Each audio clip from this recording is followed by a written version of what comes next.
Betapa nikmatnya dicemburu asmara, bagai embun pagi yang menyentuh rerumputan. Oh cinta, akan kuberikan kaki hatimu yang damai. Cintaku gelora asmara, seindah payung senja. Tiada ada yang kuasa melebihi indahnya nikmat bercinta.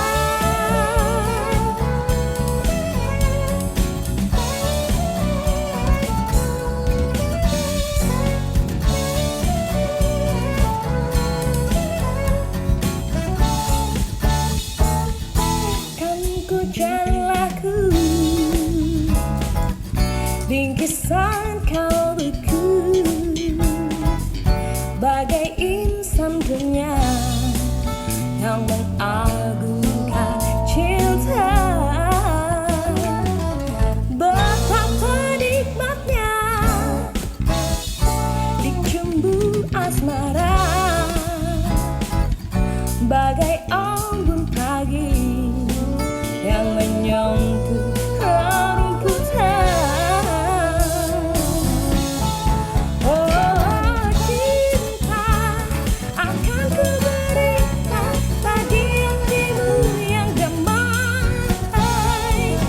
Cintaku gelora asmara, seindah payung senja.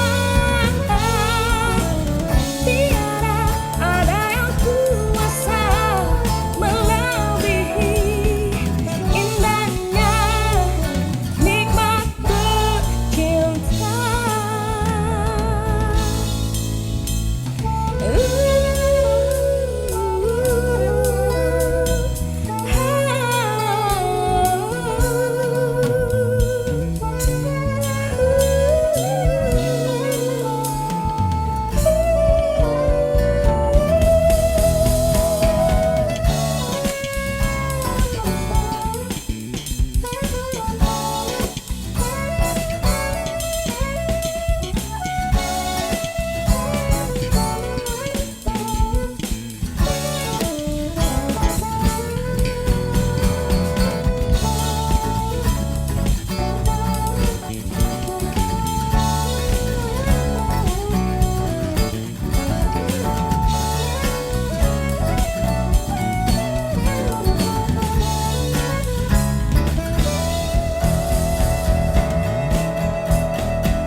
Cinta, akan kuberikan bagi hatimu yang damai.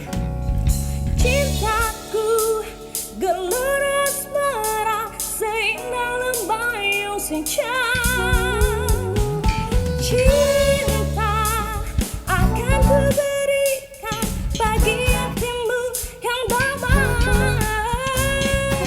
Cintaku gelora asmara, seindah payung senja. Tiada ada yang kuasa melebihi indahnya nikmat bercinta. Indahnya nikmat bercinta. Indahnya nikmat bercinta.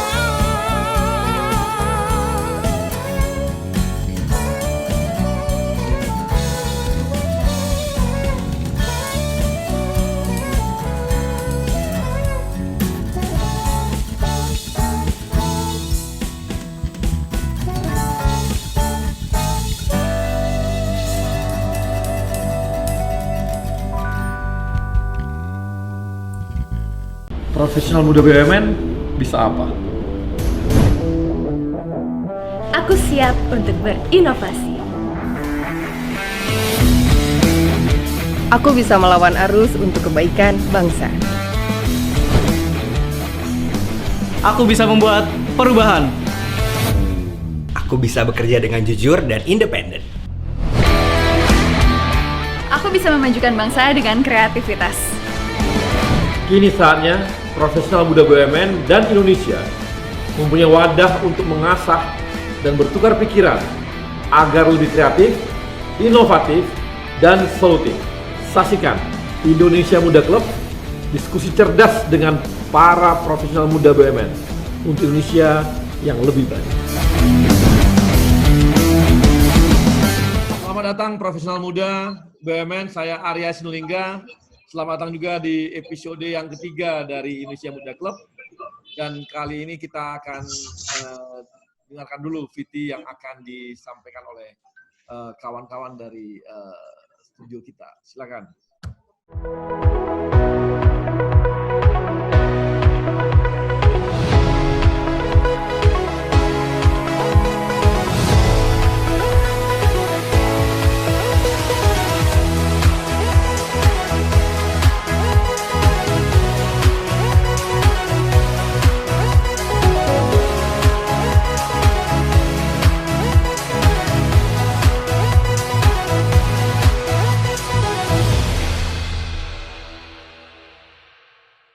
Indonesia Muda Club adalah ajang komunikasi solutif dari profesional muda di BUMN di Indonesia, dan sekarang juga kita kembangkan untuk mencari profesional muda yang ada di luar BUMN, dari teman-teman kita yang swasta, yang memang di corporate yang memang maju juga, yang banyak memberikan kontribusi untuk Indonesia dan dunia juga.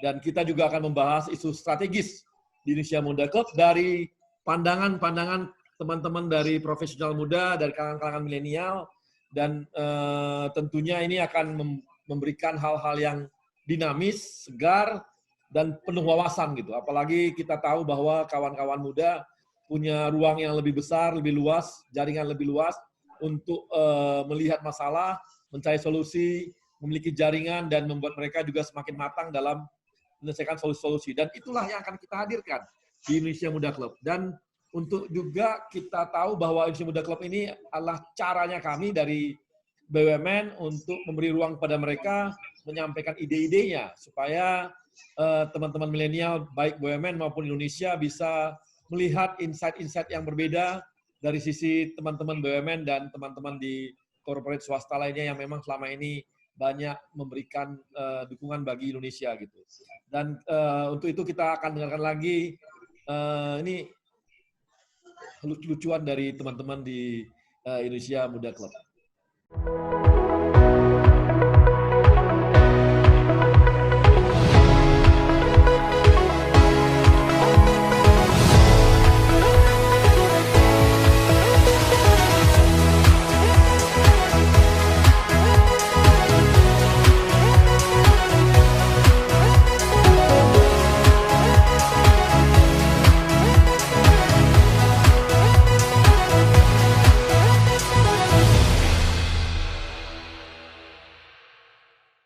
Oke, baik. Kali ini kita dengan topik yang sangat menarik, bagaimana teman-teman muda menghadapi sebuah challenging atau juga menghadapi sebuah tantangan, bagaimana mereka mencapai karirnya, bagaimana hal-hal yang membuat mereka mengubah karir mereka juga ini, dan juga menambah-nambah sesuatu hal yang di luar dari karir mereka untuk menambah jaringan. Dan kita akan diskusi dengan beberapa orang-orang muda baik dari BUMN maupun dari corporate dari yang swasta yang Indonesia. Dan kali ini ada beberapa yang hadir. Yang pertama ada Alamanda S. Santoso.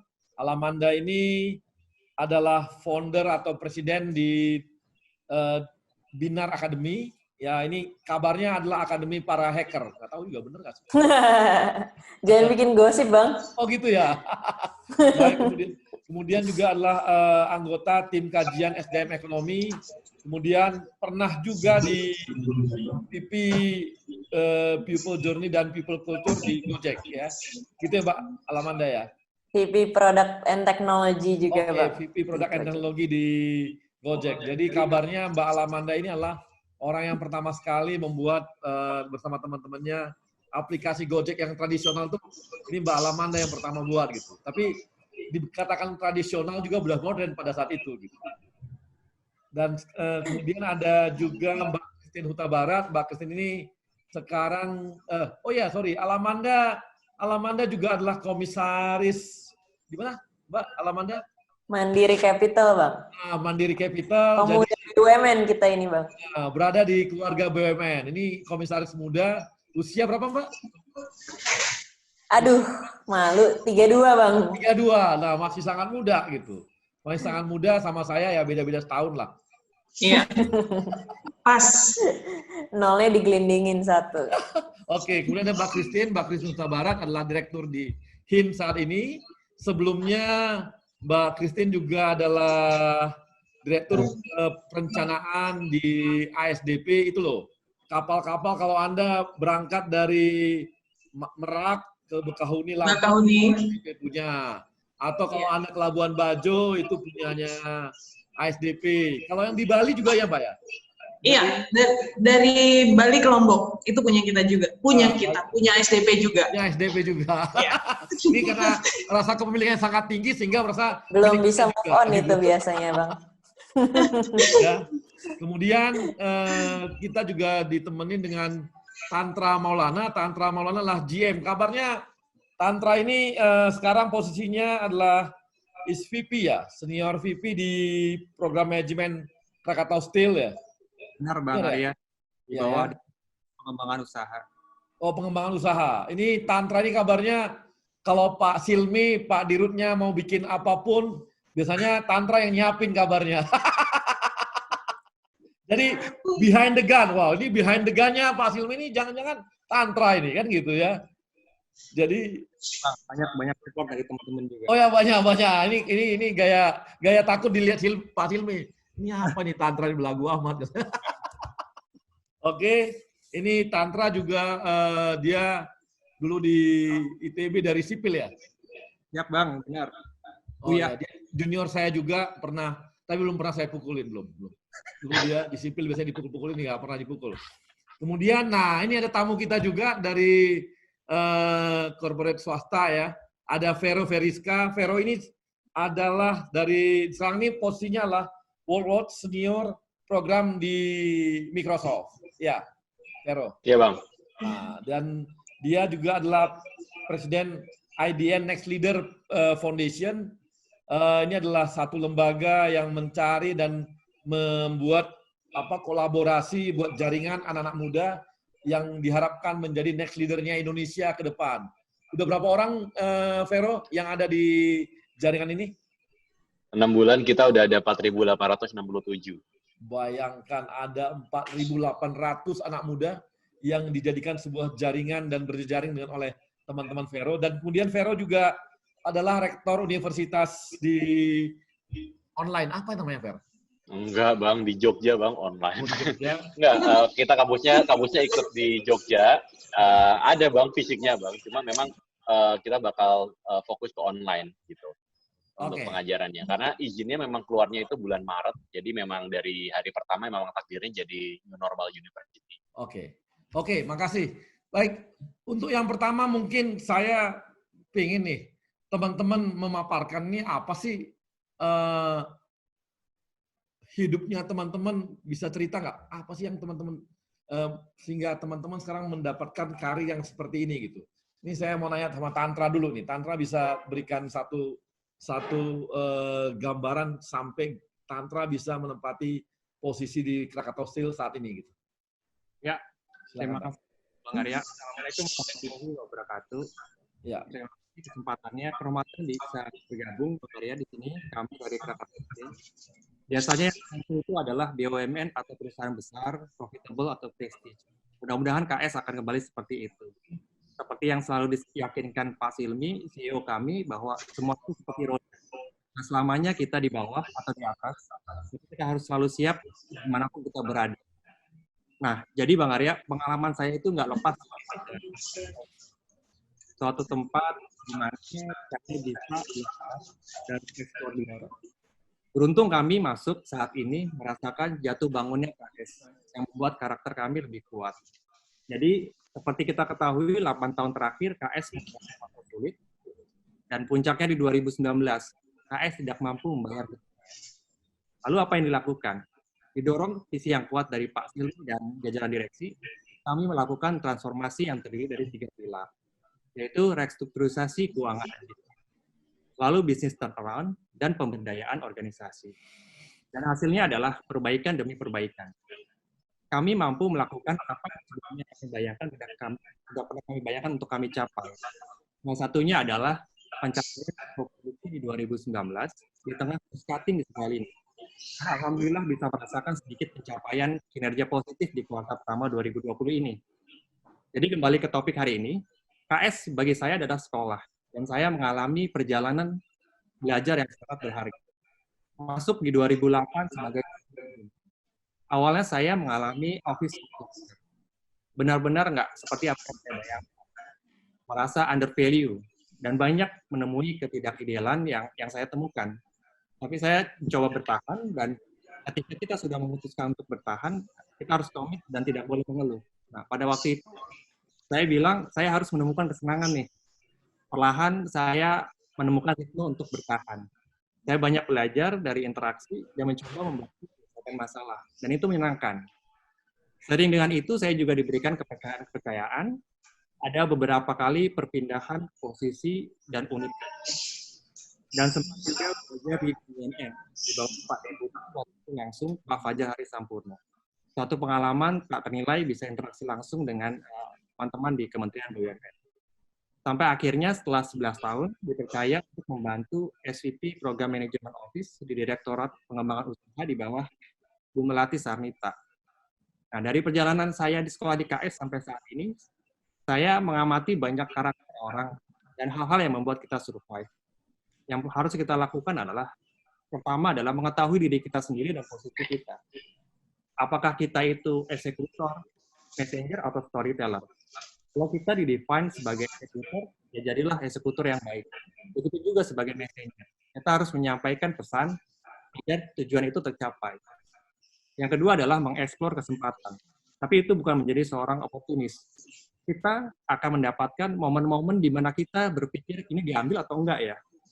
Momen-momen ketika kita bisa curi-curi perhatian orang lain dan lain sebagainya.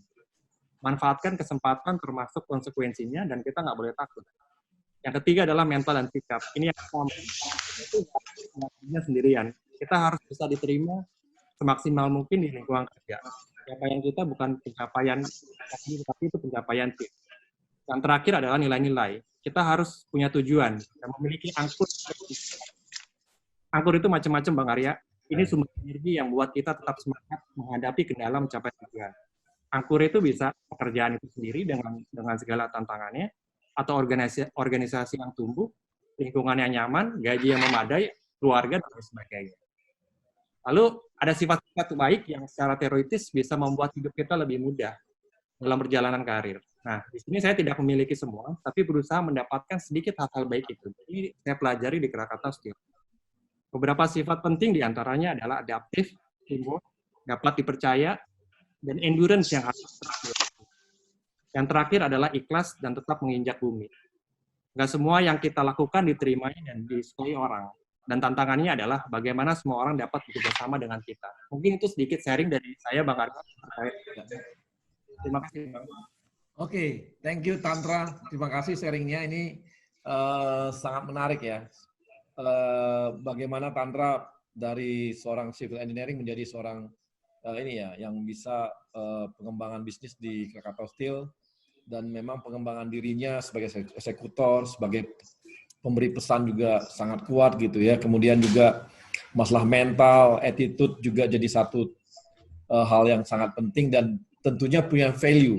Value ini yang saya lihat memang rata-rata kalau leader itu biasanya memang punya hal yang ini gitu. Dan Tantra sudah menjelaskan lengkap bagaimana karirnya sampai dia mencapai posisi yang saat. Nah, sekarang kita coba dengar dari ini nih, Mbak Christine. Ada Mbak Christine? Mbak Ya, Christine Bang. bisa cerita nih. Ya, silakan Mbak Christine bisa cerita. Iya, Bang. Assalamualaikum warahmatullahi wabarakatuh.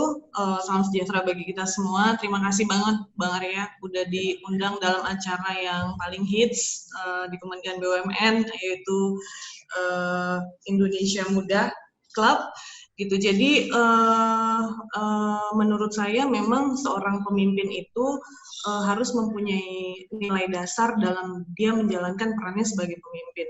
Saya backgroundnya juga dari bukan dari awalnya juga dari private gitu, terus terpanggil dan akhirnya sekitar tahun 2009 masuk ke BUMN dan sampai sekarang gitu. Jadi untuk saya secara pribadi saya selalu terinspirasi dengan kata-kata dari John Maxwell, itu mengenai a leader is one who knows the way, goes the way, and shows the way gitu. Jadi leader itu harus bisa jadi ilham gitu. Jadi dia bisa membuat timnya itu bisa menjadi diri sendiri, tidak dipaksakan gitu. Justru dia membebaskan semua orang, dan ketika leadernya itu udah nggak ada, semuanya berjalan dengan sustain gitu. Jadi policy yang diambil jika itu baik, itu pengikut itu timnya itu sudah mampu untuk melaksanakan apa yang ditunjukkan oleh pimpinan sebelumnya gitu.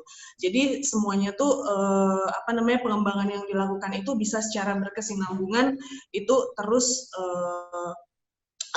bisa secara berkesinambungan berjalan gitu. Jadi dalam saya proses perjalanan karir saya sampai dengan sekarang itu memang saya selalu ada 3 acuan lah dalam menjalankan peran pemimpin itu. Jadi ada outcome oriented, di mana kita itu sebagai pemimpin itu harus terus-menerus memperbaiki proses secara berkesinambungan. Jadi bagaimana kita menemukan titik optimum dalam satu proses yang efisien gitu.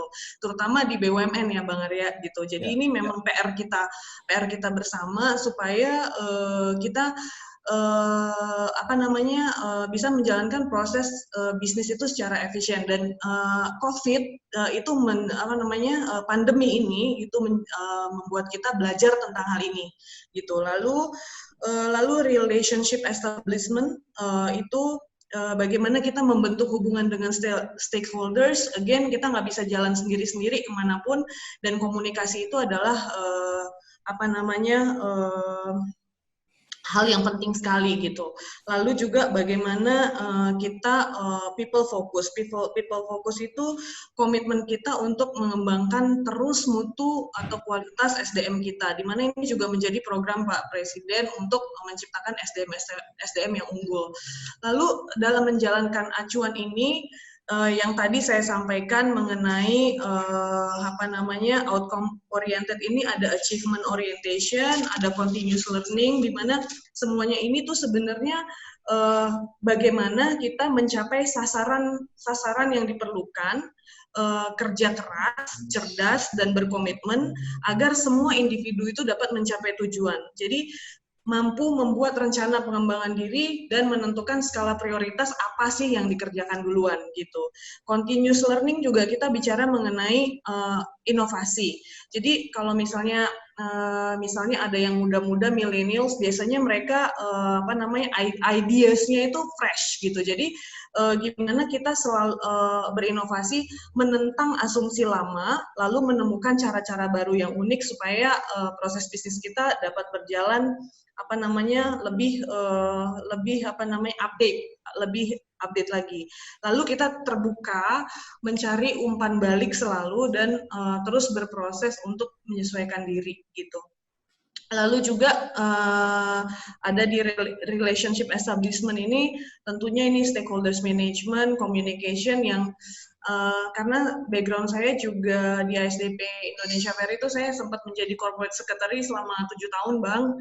Jadi communication relationship establishment ini memang menjadi hal yang sangat penting, apalagi seperti pandemi seperti sekarang ini kita tetap harus menunjukkan eksistensi perusahaan kita, tempat kita bekerja gitu. Jadi banyak hal sebenarnya yang bisa kita lakukan untuk memetakan kembali bisnis-bisnis kita gitu. Lalu yang people focus ini adalah tentunya bagaimana kita membangun trust dengan karyawan, lalu membangun kolaborasi, lalu membangun yang namanya performance gitu. Jadi sebenarnya bisa dikatakan pandemik ini kita justru jadi sangat produktif kalau menurut saya, karena kalau misalnya kita ke kantor sehari kita cuma bisa meeting 2-3 gitu. Dengan Vicon ini kita bisa like 8, 9, 10 gitu sehari. Jadi selalu ada hal positif dari kondisi yang terjadi, dan tergantung kita bisa ambil positifnya. Kita bisa ambil positifnya untuk kepentingan kita secara personal dan juga kepentingan perusahaan. Itu Bang, terima kasih. Oke, makasih Mbak Christine. Ini saya dulu waktu di TB masih muda itu latihan LKO itu ya, selalu ada kalimat seperti itu ya. Belajarnya begini, who is a leader? Nah, itu knows the way kan gitu ya. A leader is one who gitu ya. Ini dulu yang awal-awal sekali nih kalau belajar mengenai kepemimpinan. Knows the way, goes the way, and shows the way gitu. Artinya iya, itu keren banget sih Bang, keren banget karena ya. Karena masalahnya itu adalah ketika leadernya udah pergi, biasanya nggak jalan lagi gitu. Ya. Tapi kalau misalnya kita ikutin itu, ketika leadernya siapapun dan dia udah pergi pun itu tetap jalan gitu. Ya, makasih Mbak. Oke Mbak, nah sekarang kita masuk ke Vero nih. Nah, ayo Ver, gimana nih sampai karir yang sekarang ini kira-kira apa yang Vero alami gitu dan bisa cerita-ceritakan untuk teman-teman profesional muda di BUMN nih. Oke, tadinya gue nyiapin slide juga sih Bang, cuma karena suruh cerita, akhirnya gue tadi WhatsApp, biar nggak usah pakai slide lah, kita cerita aja. Jadi mungkin kalau aku reflect mungkin ya Bang ya, ada 4 kali ya. Pertama adalah find your why, alasan kenapa kita ngelakuin apa yang kita lakuin itu apa. Jadi gue kasih background dulu. Gue tuh lahir di Pekalongan. Bokap gue meninggal waktu gue umur 1 tahun. Nyokap gue gedein gue sendirian. Dan kalau pagi dia kerja di pabrik, ya kan, di pabrik palekat, tenun, sarung gitu. Kalau malam dia jahit, jual-jual apalah kayak gitu. Nah dari situ gue benar-benar ngeliat kayak, gue yang gue inget itu adalah gue nanya ke nyokap gue, Mah, aku bisa bantu apa kayak gitu. Terus satu hal yang gue bilang, udah kamu nggak usah bantu, kamu sekolah aja yang pintar kayak gitu. Biar hidupnya kita enak. Oh ya udah. Cuma itu doang kata-kata itu yang gue ingat seumur hidup gue. Oke. Jadi my why itu adalah ngebahagiain nyokap gue kayak gitu. Jadi memang kenapa gue pingin sekolah yang tinggi sampai S2 segala macam, karena gue pingin selama nyokap gue hidup, gue pingin dia ngelihat gue kayak bangga gitu. Jadi karena kalau kita di Muslim Bang, doa orang tua terutama ibu itu tuh bertahan paling lama, dan jalan kita tuh gak bakal gampang kalau misalnya yang doa itu ibu gitu. Dan gue ngerasa sendiri sih bahwa apa yang terjadi dalam hidup gue itu alhamdulillah gampang, karena kenapa sih? Menurut gue sih karena nyokap gue doa buat gue terus insya Allah tiap hari kayak gitu. Mungkin itu satu. Yang kedua adalah gue tuh dulu S1 di UGM, itu gue ambil elektro tapi konsentrasinya IT ya, jadi programming gitu. Jadi gue memang udah belajar programming sebenarnya dari kelas 2 SMP. Memang gue suka komputer gitu. Nah, terus tapi waktu lulus S1, gue ditawarin masuk Microsoft waktu itu, Microsoft Indonesia. Role-nya adalah marketing, Bang, marketing manager gitu. Nah, gue kan bukan orang marketing ya, S1 gue kan komputer gitu. Terus gue nanya sama nyokap, Mah, gimana? Ditawarin masuk Microsoft, perusahaannya oke, tapi marketing. Aku nggak ngerti marketing sama sekali. Nah, ini kata-kata kedua yang gue ingat. Kalau kamu udah ngerti komputer, ngapain kamu belajar dan kerja komputer lagi? Kamu tuh ngerjain yang kamu nggak tahu kayak gitu. Oh gitu ya. Ya udah, gue ngambil lah pekerjaan marketing itu. Dan dari situ lesson learn kedua adalah mau coba hal baru dan keluar dari zona nyaman. Sebenarnya bukan keluar dari zona nyaman sih, tapi gue lebih suka kalimatnya adalah mengembangkan zona nyaman. Karena zona nyaman tuh jangan ditinggalin, tapi kita kembangin gitu. Kalau dulu kita cuma bisa computer science, mungkin kita belajar tentang bisnis side-nya, kita belajar tentang marketingnya, jualannya, dan seterusnya. Nah, terus tahun 2012 itu ada momen juga tuh 2012 itu. Jadi ceritanya Bang, waktu itu gue harus jadi pembicara di Cikarang. Jakarta ke Cikarang kan Abang tahu ya, jauh banget ya Bang. 1 jam, 2 jam itu pakai taksi, capek banget. Pulang-pulang dari Cikarang itu gue udah jam 8 apa setengah 8 masih Jakarta. Gue ditelepon sama salah satu director di Microsoft, ceritanya dia mau closing salah satu deal. Terus closing salah satu deal terkendala percakapan tentang teknologi kayak gitu. Dan memang waktu itu yang ngerti tentang produk itu cuma gue. Sebenarnya gue nggak ada urusannya sama produknya dia, nggak ada urusannya sama sales itu. Kalau dia salesnya close pun gue nggak dapat komisi juga anyway. Tapi gue ngeliat jam, aduh udah capek, 7:30. Tapi di mana Pak meetingnya? Oh di Plaza Senayan, Fer. Terus posisi gue waktu itu di Semanggi. Oh yaudah Pak, gue meluncur ke sana. Jam 8, 8:30 gue nyampe Plaza Senayan. Terus gue present segala macam di restoran gitu. Terus selang 2 minggu gue baru dengar bahwa oh deal-nya close. And it's a big deal sales waktu itu. Nah, yang menarik adalah selang 1 bulan apa 2 bulan gitu, si director yang sama itu datengin gue, Fer, gue punya temen di Singapura, regional director, dia lagi nyari technical sales, dan dia udah interview orang dari Bangkok, dari Philippines, segala macem, belum ada yang nyantol. Lu mau nggak gue rekomendasiin untuk untuk posisi ini? Oh boleh Pak, kayak gitu. Direkomendasilah gue, interview, 2 kali interview, alhamdulillah masuk Bang, kayak gitu. Itu 2012, berarti gue 2 tahun kerja di Microsoft Indonesia, alhamdulillah gue bisa promote ke Asia Pasifik. Rata-rata orang butuh 7 tahun sampai 10 tahun. Nah, lesson learn yang kedua di dalam hidup gue adalah kita harus bantu orang. Kita harus bantu orang dengan apa yang kita punya, kayak gitu. Meskipun itu nggak nguntungin kita, doesn't matter, pokoknya bantu aja. Karena hidup ini tuh nggak berjalan sesuai kontrol kita kan. Kita tuh tugasnya cuma nanam karma baik, biarin aja itu balik ke kita dari arah yang kita nggak duga, kayak gitu. Jadi itu lesson learn kedua. Terus juga gue fast forward mungkin sekitar tahun 2019 gitu ya. Oh ya, by the way, untuk yang masalah bantu orang itu juga kalau gue pikir-pikir ya, gue bisa promote ke Asia Pasifik 2 tahun itu karena gue bantu si director itu. Terus gue bisa pindah ke IBM, nge-lead Southeast Asia juga dibantu rekomendasi salah satu orang yang pernah gue bantu, gue inget-inget lagi. Ternyata waktu gue promosi sekarang di posisi worldwide, itu juga ternyata karena gue pernah bantu salah satu orang juga, akhirnya dia rekomend gue. Jadi karir gue itu Bang, kalau gue lihat, kalau kita bicara orang pinter ya, di Microsoft tuh banyak yang lebih pinter dari gue. Banyak banget. Dan ini isinya orang pinter semua.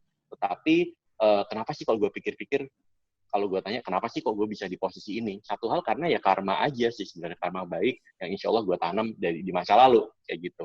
Jadi bantu orang itu penting banget. Dan yang terakhir adalah menurut gue sih mau dengerin. Dalam arti gini, ini adalah lesson learn yang gue pelajari banget ketika tahun 2019 bulan Maret sampai bulan Oktober 2019 gue tuh ikut Pak Bambang Brojo. Bambang Brojo itu waktu itu menteri masih Bappenas, Bang. Nah, gue ikut beliau. Awalnya sih cuma nulisin ini doang, Bang. Nulisin speech. Jadi, pidato-pidato dia, beberapa gue nulis, kayak gitu. Karena memang gue suka nulis, kan. Dan dia pingin, Fer, kata-katanya tolong dibikin yang menyentuh dong. Oh, yaudahlah. Gue kan suka yang kata-kata kayak gitu. Nah, gue bantuin dia. Terus, dalam kesempatan itu, akhirnya gue harus sering ikut beliau gitu kan, kemana gue ikut dia kayak gitu. Nah dari situ gue bener-bener belajar satu hal sih, how to get things done in Indonesian context. Karena gini, selama karir gue nggak pernah kerja di perusahaan Indonesia, perusahaan lokal nggak pernah. Dan ini pertama kalinya gue istilahnya langsung nyebur ke kementerian yang waktu itu Bappenas gitu. Di situ ternyata untuk get things done kita nggak bisa pakai mentalitas Amerika kita nggak bisa pakai cara Amerika kita untuk minta tolong orang atau nge-push orang. Di Indonesia tuh ternyata ada caranya sendiri, di mana kita harus merendah untuk mengangkat. Artinya apa? Kalau kita mau minta tolong, benar-benar kita harus benar-benar mendem jero tuh kalau orang Jawa bilang, harus benar-benar kayak nunduk gitu. Nanti orang akan buka jalan kayak gitu. Oh, dari situ saya belajar. Dan yang lain adalah bahwa ada cara-cara how to do business in Indonesia yang banyak berbeda dengan how we do business in Western culture kayak gitu. Dan disitulah nasihat Pak Bambang ke saya waktu itu adalah, Fer, pokoknya saya tahu kamu nggak pernah kerja di lingkungan lokal, lingkungan Indonesia, tapi satu hal yang saya pesan ke kamu adalah kamu harus mau dengar. Udah, kamu jangan ngomong, kamu dengar. Kamu jangan ngomong, kamu dengar. Orang ngomong apa, kamu kerjain. Siapa? Kayak gitu. Ternyata benar. Makin kita ngomong, makin nggak beres nih urusan. Tapi makin kita dengerin orang, ikutin aja mainnya, ternyata malah beres kayak gitu. Jadi itu sih yang saya pelajari, dan itu juga ketika gue jadi rektor per tanggal 11 Juni kemarin, satu hal adalah namanya rektor ini kan institusi pendidikan itu kan udah established selama puluhan tahun ya Bang ya, dan udah banyak orang-orang tuanya di situ. Jadi strategi gue adalah pasti kalau misalnya kita mau melakukan modernisasi, kita nggak bisa pakai orang-orang lama. Kita harus masukin orang-orang baru ya kan, orang-orang yang gesit, yang canggih, yang lincah-lincah gitulah. Tetapi saya mikir, ingat pesannya Pak Bambang tadi, pokoknya adalah dengerin. Saya lihat, ternyata memang mereka punya sentimen kebanggaan terhadap masa lalu. Fine, nggak apa-apa. Akhirnya yang saya lakukan adalah, tim-tim saya yang baru ini saya masukkan, tetapi berada di bawah direct report-nya dari yang orang-orang lama. Dengan begitu, orang lama merasa terayomi, terfasilitasi, orang baru merasa bisa melakukan apa yang dia lakukan. Saya pesan kepada teman-teman kita yang muda-muda ini adalah, ketika kamu doing great thing, always give the credit to that senior people. Please do that. Ternyata ketika mereka melakukan itu, nggak ada friksi, Bang. Nggak ada friksi, kayak gitu. Karena orang itu sebenarnya kalau di budaya barat kan gini ya, kalau gue yang kerja, ya gue yang dapat kredit. Tapi di Indonesia jangan kayak gitu. Hujan itu harus merata. Maksudnya apa? Kalau kita sendiri yang maju, nggak bisa di Indonesia. Semua orang tuh harus maju. Semua orang harus dibikin maju. Dan kadang kita harus berbagi kredit dengan orang-orang lain. Dan mungkin kadang orang-orang itu nggak kerja maksimal, nggak apa-apa. It doesn't matter. Selama orang-orang itu merasa terfasilitasi dan merasa bahwa kita bukanlah ancaman. Dan itu sih yang gue benar-benar pelajari, Bang. Jadi satu adalah kita cari tahu apa sih yang memotivasi kita. Buat gue itu ibu gue. Kedua adalah mau coba hal baru. Kalau kita udah tahu sesuatu, yang nggak usah ngerjain itu lagi, kita kerjain hal yang baru supaya kita bisa mengexpand zona nyaman. Ketiga, bantu orang dengan apa yang kita bisa punya, apa yang kita tahu. Dan terakhir adalah mau denger. Karena menurut gue, orang pintar banyak banget, tapi orang humble itu dikit banget. Gitu sih, Bang. Oke, makasih Vero. Saya sih nggak nyangka ya, Vero ini ternyata, saya kira Vero ini anak orang kaya gitu loh. Asik, Gayanya, apa dah? gitu. Kalau kata Alamanda kan tampangnya ini, Bang, tampang veteran, Bang. Pernah ini gitu, pernah lihat, nih pasti anak muda orang kaya nih, bapaknya kaya banget nih. Aduh, enggak, Bang. Ini menarik gitu, menarik dari Vero, menarik ini. Baik, dan ini ya, filosofisnya dengan dunia yang Microsoft-nya, ternyata filosofis Indonesia sekali gitu, untuk bisa maju di, padahal dia kerja di ini ya, di corporate asing yang cukup cukup inilah gitu ya, sangat asing banget lah, Amerika banget gitu. Tapi ternyata saya reportnya langsung alhamdulillah ke US, ke US, Bang. Cuma gini, saya yang pelajari gini, kan kita harus standing out of the crowd, ya kan? Artinya kita intinya harus beda aja gitu. Saya ngelihat semua orang, kalau kita tahu lah kultur Amerika kan very outspoken dari segala macam kayak gitu.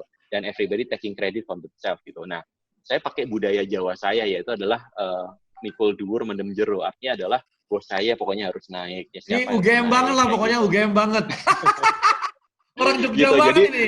Pan, itu lu harus belajar banget tuh. Jangan lu gaya ITB yang belagu itu. Ini gaya UGM bener nih.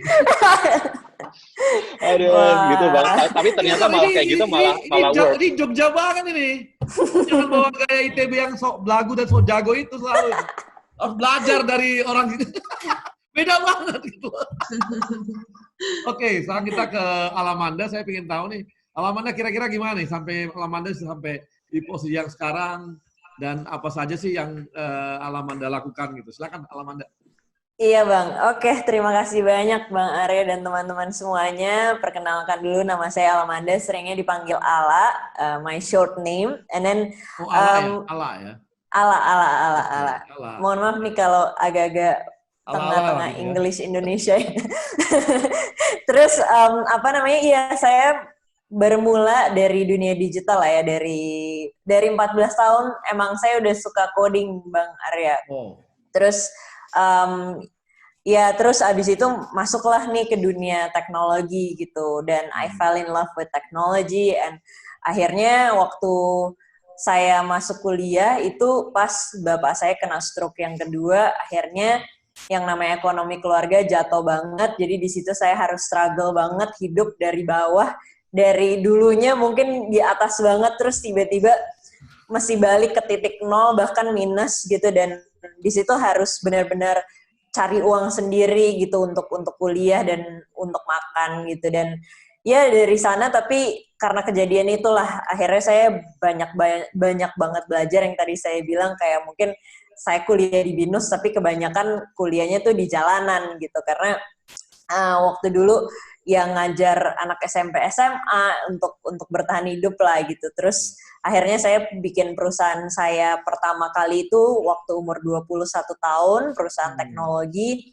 Dan tapi waktu itu saya ngelihat kayak, aduh kayaknya saya masih muda banget untuk jadi entrepreneur, dan akhirnya saya mutusin untuk saya mau kerja sama orang, dan disitulah saya ngebangun karir. Dari waktu itu saya masuk ke perusahaan yang kecil banget, tapi bos saya tuh baru pulang dari Silicon Valley, and I thought I can learn from him gitu. Akhirnya Dari situ terus saya sempat di berrybenka.com, di Kartuku, dan terakhir saya di Gojek. Dan ya Gojek cukup merubah hidup saya banget karena waktu di sana saya benar-benar belajar bahwa kita tuh jangan bekerja tapi berkarya.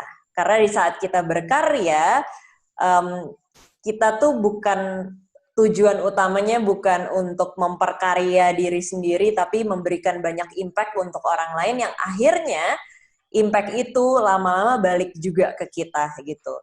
Nah itu yang saya pelajari banget, dan hasil dari saya berkarya di tempat orang, dan mungkin yang tadi Mas Vero juga bilang, saya juga cukup relate gitu. Yang ada di pikiran saya dari dulu tuh bukan nabung uang, tapi nabung experience. Saya dikasih kerjaan apapun sama bos tuh, saya iyain, sampai akhirnya experience saya mungkin jauh lebih banyak daripada uang saya gitu kan. Dan tapi di saat-saat sekarang, experience itulah yang menjadikan uang yang banyak gitu. Jadi buat saya kayak bank yang paling kaya itu adalah otak kita dan hati kita.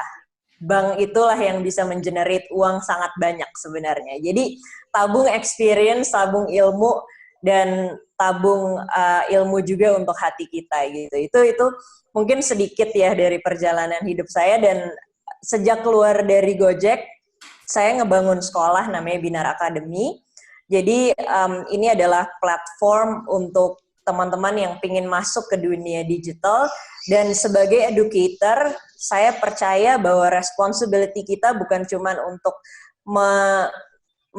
memintarkan anak-anak kita, tapi juga bagaimana benar-benar improving their life by connecting graduates kita itu ke dunia kerja gitu. Jadi kita bukan cuma nyekolahin mereka, tapi saat mereka lulus kita connect sama partner-partner kita yang membutuhkan digital talent. Jadi bos itu tuh nggak jauh banget gitu untuk digapai. Jadi Allah harus sering gaul-gaul ke kementerian loh. Bosnya gitu ya. Bosnya kami itu orangnya sangat bonding Asik sama kami. Ya? Nah itu dia, itu paling penting. Jadi bonding itu karena itu kan yang ngebangun ya. Karena kadang-kadang yang saya pelajari adalah sebagai leader ya, kadang-kadang seseorang itu tidak perform bukan cuman karena dia nggak bisa, tapi mungkin di rumahnya lagi ada masalah. Jadi saya dulu setiap hari Rabu kita punya namanya Umi Session, dulu saya dipanggilnya Umi di Gojek. Itu ceritanya benar-benar ngobrol tentang pacarnya mereka, percintaan, atau orang tua gitu, supaya kita saling tahu gitu kan, kayak oh teman kita tuh lagi ada masalah apa. Nah ini bonding ini yang kebanyakannya soalnya serius-serius terus gitu Bang Arya gitu. Terima kasih. Ala ini saya nggak nyangka, Ala juga preman sejak usia 14 tahun. Preman jalan sejak 14 tahun. Oke, kawan-kawan, sementara ini kita break dulu kan. Kita akan kembali lagi setelah iklan-iklan berikut nih. Karena banyak iklan banget di Indonesia Muda Channel ini. Punya lahan kosong tapi belum dimanfaatkan? Ada sobat yang siap membantu. Menyediakan beragam pilihan dari berbagai arsitek kenamaan. Dikerjakan oleh kontraktor terpercaya tanpa risau diperdaya. Sobat yang mengawasi dan memastikan proses pekerjaan terkendali dan aman. Lalu mengisi rumah sesuai keinginan. Membangun rumah yang indah ini menjadi lebih mudah. Dan memiliki rumah ramah lingkungan ini tak hanya jadi angan. Bangun rumah lebih baik dengan Sobat Bangun.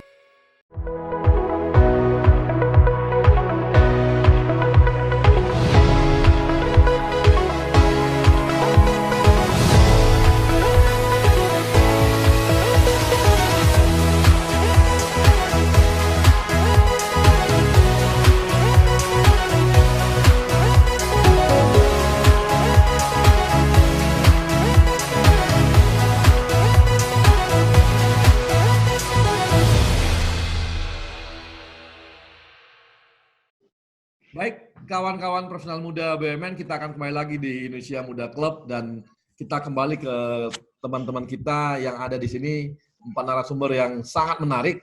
Kita bisa belajar dari hidup mereka dan bagaimana mereka menghadapi dan juga membangun karirnya. Dan kita mau nanya lebih jauh nih kepada teman-teman. Saya mau langsung aja ke Bang Vero dulu nih.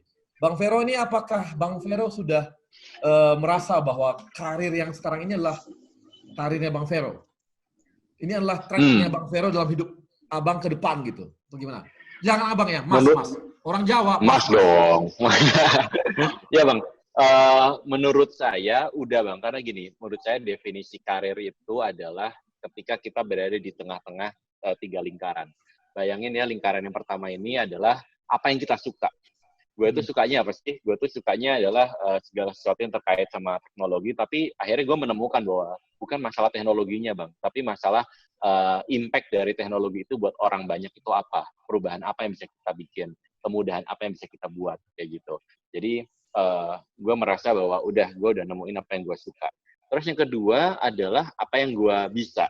Dan alhamdulillah yang gue bisa, kalau gue ngelihat dari diri gue sendiri adalah skill satu adalah mungkin gue creative thinking mungkin ya. Jadi Abang tahu lah ya, suka banyak ide-ide gila Bang, kita bisa gini Bang, kita bisa gitu Bang. Banyak ide gitu, tapi juga idenya itu bukan asal dari dari kreativitas yang random, tapi ada suatu proses berpikir logis, ada reasoning dan ada proses berpikir terstruktur yang melit sampai kita punya ide itu. Jadi gue suka mikir, gue suka memecahkan masalah, dan gue memang suka untuk doing something yang solving a problem. Problemnya apa tergantung. Kalau kita di marketing berarti problemnya adalah market share. Kalau kita di sales berarti jualan. Kalau kita di consultant berarti problemnya dari klien. Apapun itu.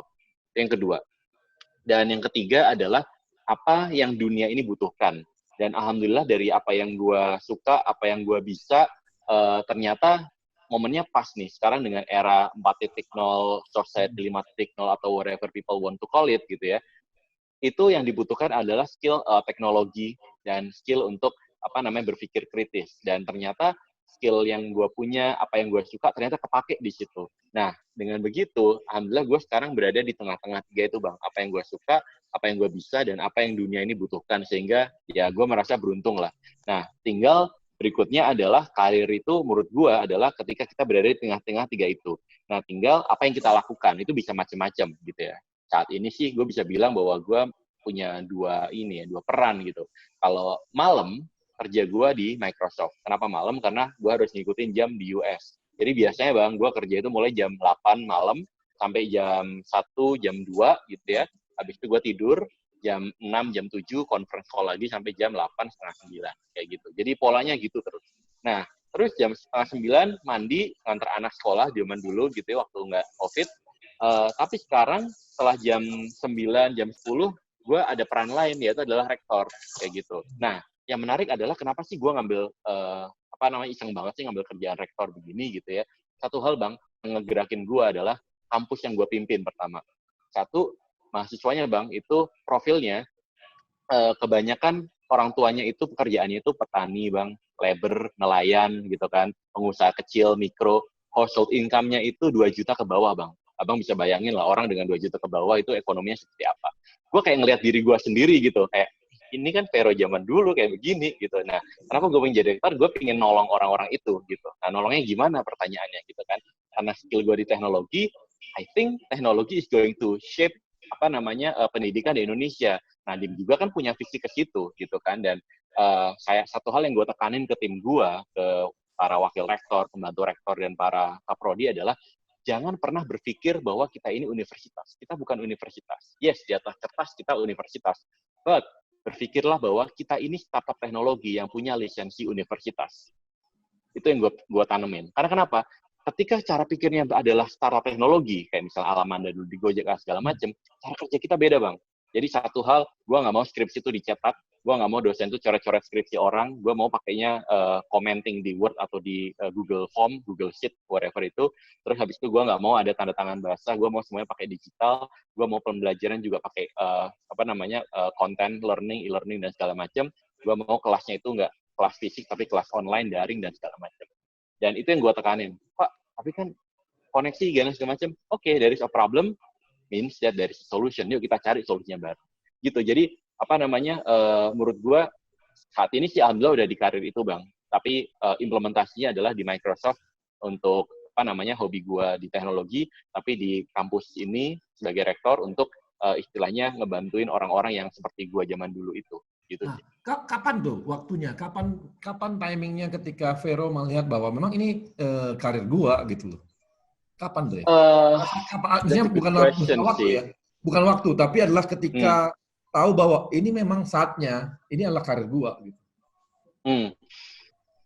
Aku nggak bisa, gue nggak bisa mention satu waktu yang pasti kayak tiba-tiba, tanggal ini atau tahun ini gue merasa ada momen gitu. Enggak, tapi ini kayak perjalanan sih Bang. Kayak dulu gue jujur masih nyari-nyari gitu ya, waktu awal-awal kerja di Microsoft, gue masih nyari-nyari, gue ini apa sih karirnya, apakah gue ini marketer atau apa. Ternyata setelah marketing gue pindah ke sales. Oke, gue juga ternyata suka sales. Terus habis itu gue jadi consultant. Oke, menarik juga. Nah, akhirnya gue reflect kan, gue ini posisinya beda-beda.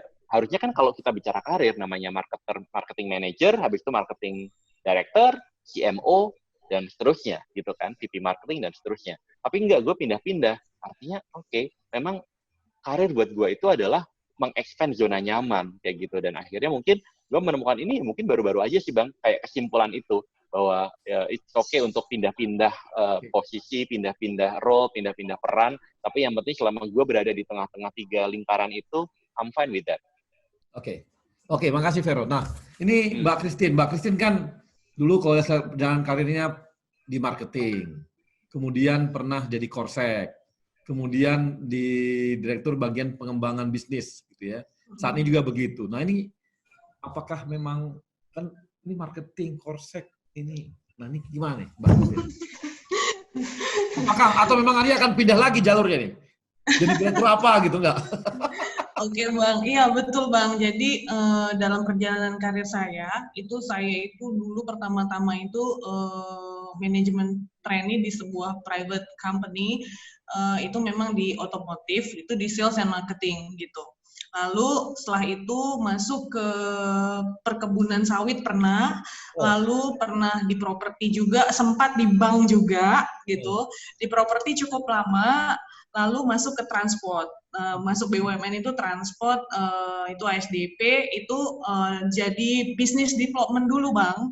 Business development dulu, lalu di corporate secretary cukup lama, setelah itu jadi direktur pelayanan. Jadi waktu itu memang pada tahun 2017 itu adalah titik balik lah sebenarnya. Jadi kita tuh benar-benar ingin membuat industri perferian itu menjadi handal dan modern gitu Bang. Jadi memang PR-nya sangat banyak.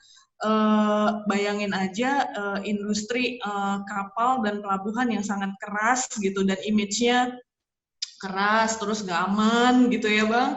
Gitu. Nah ini kita harus membuat satu experience gitu terhadap memang kalau ferry itu ada penumpangnya, ada barangnya gitu. Jadi kalau untuk penumpangnya ini yang kita ciptakan waktu itu adalah gimana sih supaya ada experience nyebrang itu pakai rasa gitu. Jadi nggak cuman nyebrang yang penting selamat ya, nyebrang Merak Bakahuni gitu. Jadi gimana caranya kita bisa membuat itu jadi experience, dan kita tuh benar-benar petakan pada saat itu Bang, bagaimana kita membuat touch point. Itu kalau nggak salah ada 70-80 touch point yang kita sentuh dari pada saat penumpang itu datang ke pelabuhan, lalu di pelabuhannya, lalu naik ke kapalnya, lalu setelah meninggalkan pelabuhan, itu benar-benar titik demi titik itu kita buat sampai hari ini paling nggak industrinya udah lumayan modern lah gitu.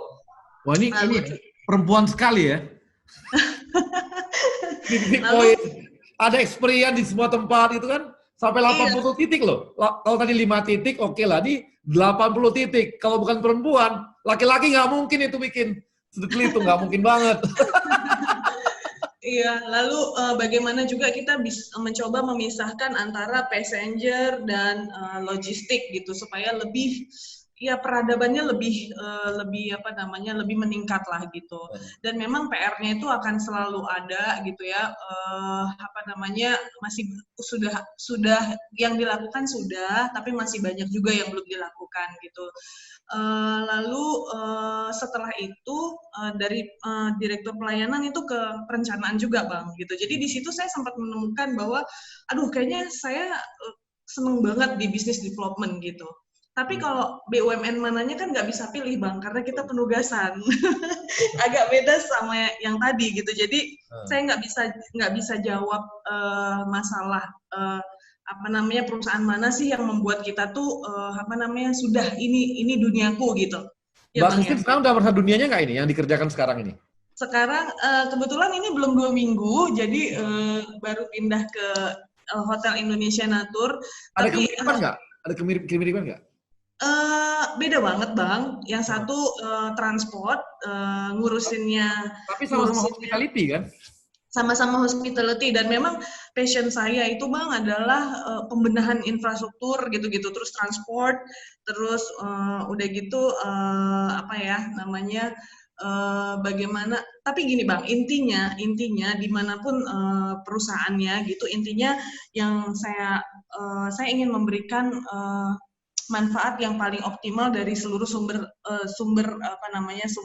dari diri saya gitu. Jadi dikala yang pertama saya bisa memberikan energi yang selalu positif terhadap lingkungan, karyawan, itu saya happy banget gitu. Jadi maksudnya saya bisa mampu mengarahkan tim menuju tujuannya gitu. Jadi energi positif itu kita sangat perlu banget gitu hari-hari, setiap hari gitu. Lalu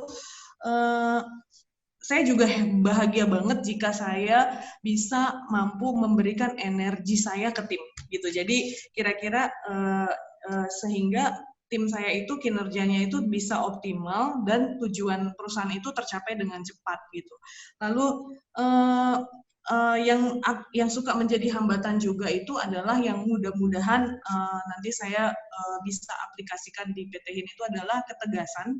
Jadi ambil keputusan dengan cepat gitu Bang, karena pelin-pelan itu akan menghambat gitu, sangat menghambat. Lalu yang keempat, eksekusi. Eksekusi ini saya juga melihat masih cukup lemah karena agak beda dengan private. Memang karena BUMN ini kan memang kita ada proses birokrasi yang kita bisa persingkat, tapi kita juga tidak bisa hilangkan, Bang. Karena ini pertanggungjawaban kita adalah mengelola kekayaan negara, kira-kira gitu. Jadi emang benar-benar kayak tadi Mbak Ala singgung mengenai rapat banyak gitu ya. But sometimes tuh kadang-kadang ya kebanyakan juga nggak baik gitu, tapi memang benar-benar ada fungsi yang bertanggung jawab terhadap atas keputusan yang akan kita ambil gitu sih. Jadi kalau untuk membuat proses itu jadi efisien, saya setuju banget gitu. Lalu yang ketiga itu jadi tadi eksekusi itu adalah contoh terbaik itu. Jadi kita mau ambil keputusan dan tim melihat bahwa kita mau ambil keputusan. Lalu juga yang terakhir itu adalah passion. Jadi passion itu adalah bahan bakar sebenarnya. Jadi bahan bakar semangat gitu supaya seorang leader itu mampu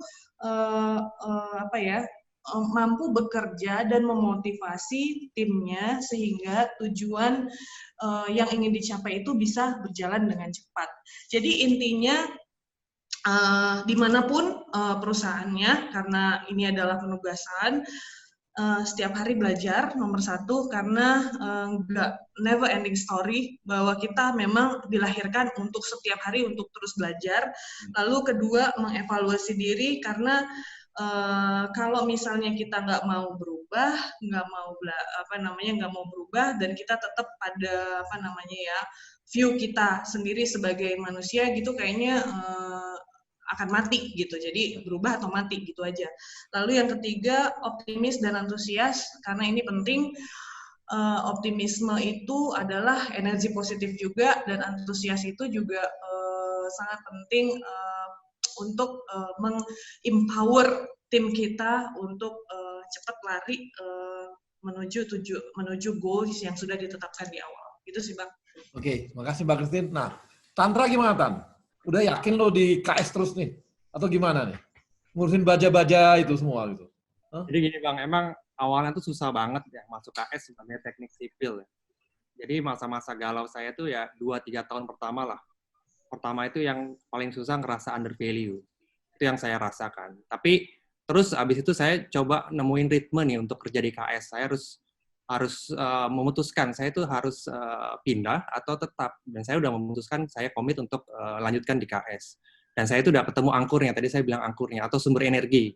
Nah, kata Bu Christine tadi yang cantik kan bilang itu passion bahasanya, passion atau bahan bakar. Nah, KS Kamu itu banyak. bilang cantik aja nih. Nggak ada hubungannya ya. Ngajarin, karena orang sipil kan harus pandai merayu, Bang. Jadi ya KS itu banyak masalah, Bang. Dan saya itu orangnya penasaran. Pengen rasanya itu bantuin semua orang. Dan itu endorfin tersendiri. Nah, lalu turning point saya itu ketika saya memutuskan untuk ngambil sekolah lagi. Saya udah mutusin saya di KS. Tapi saya juga mau improve diri saya sendiri. Nah, itu saya sekolah lagi.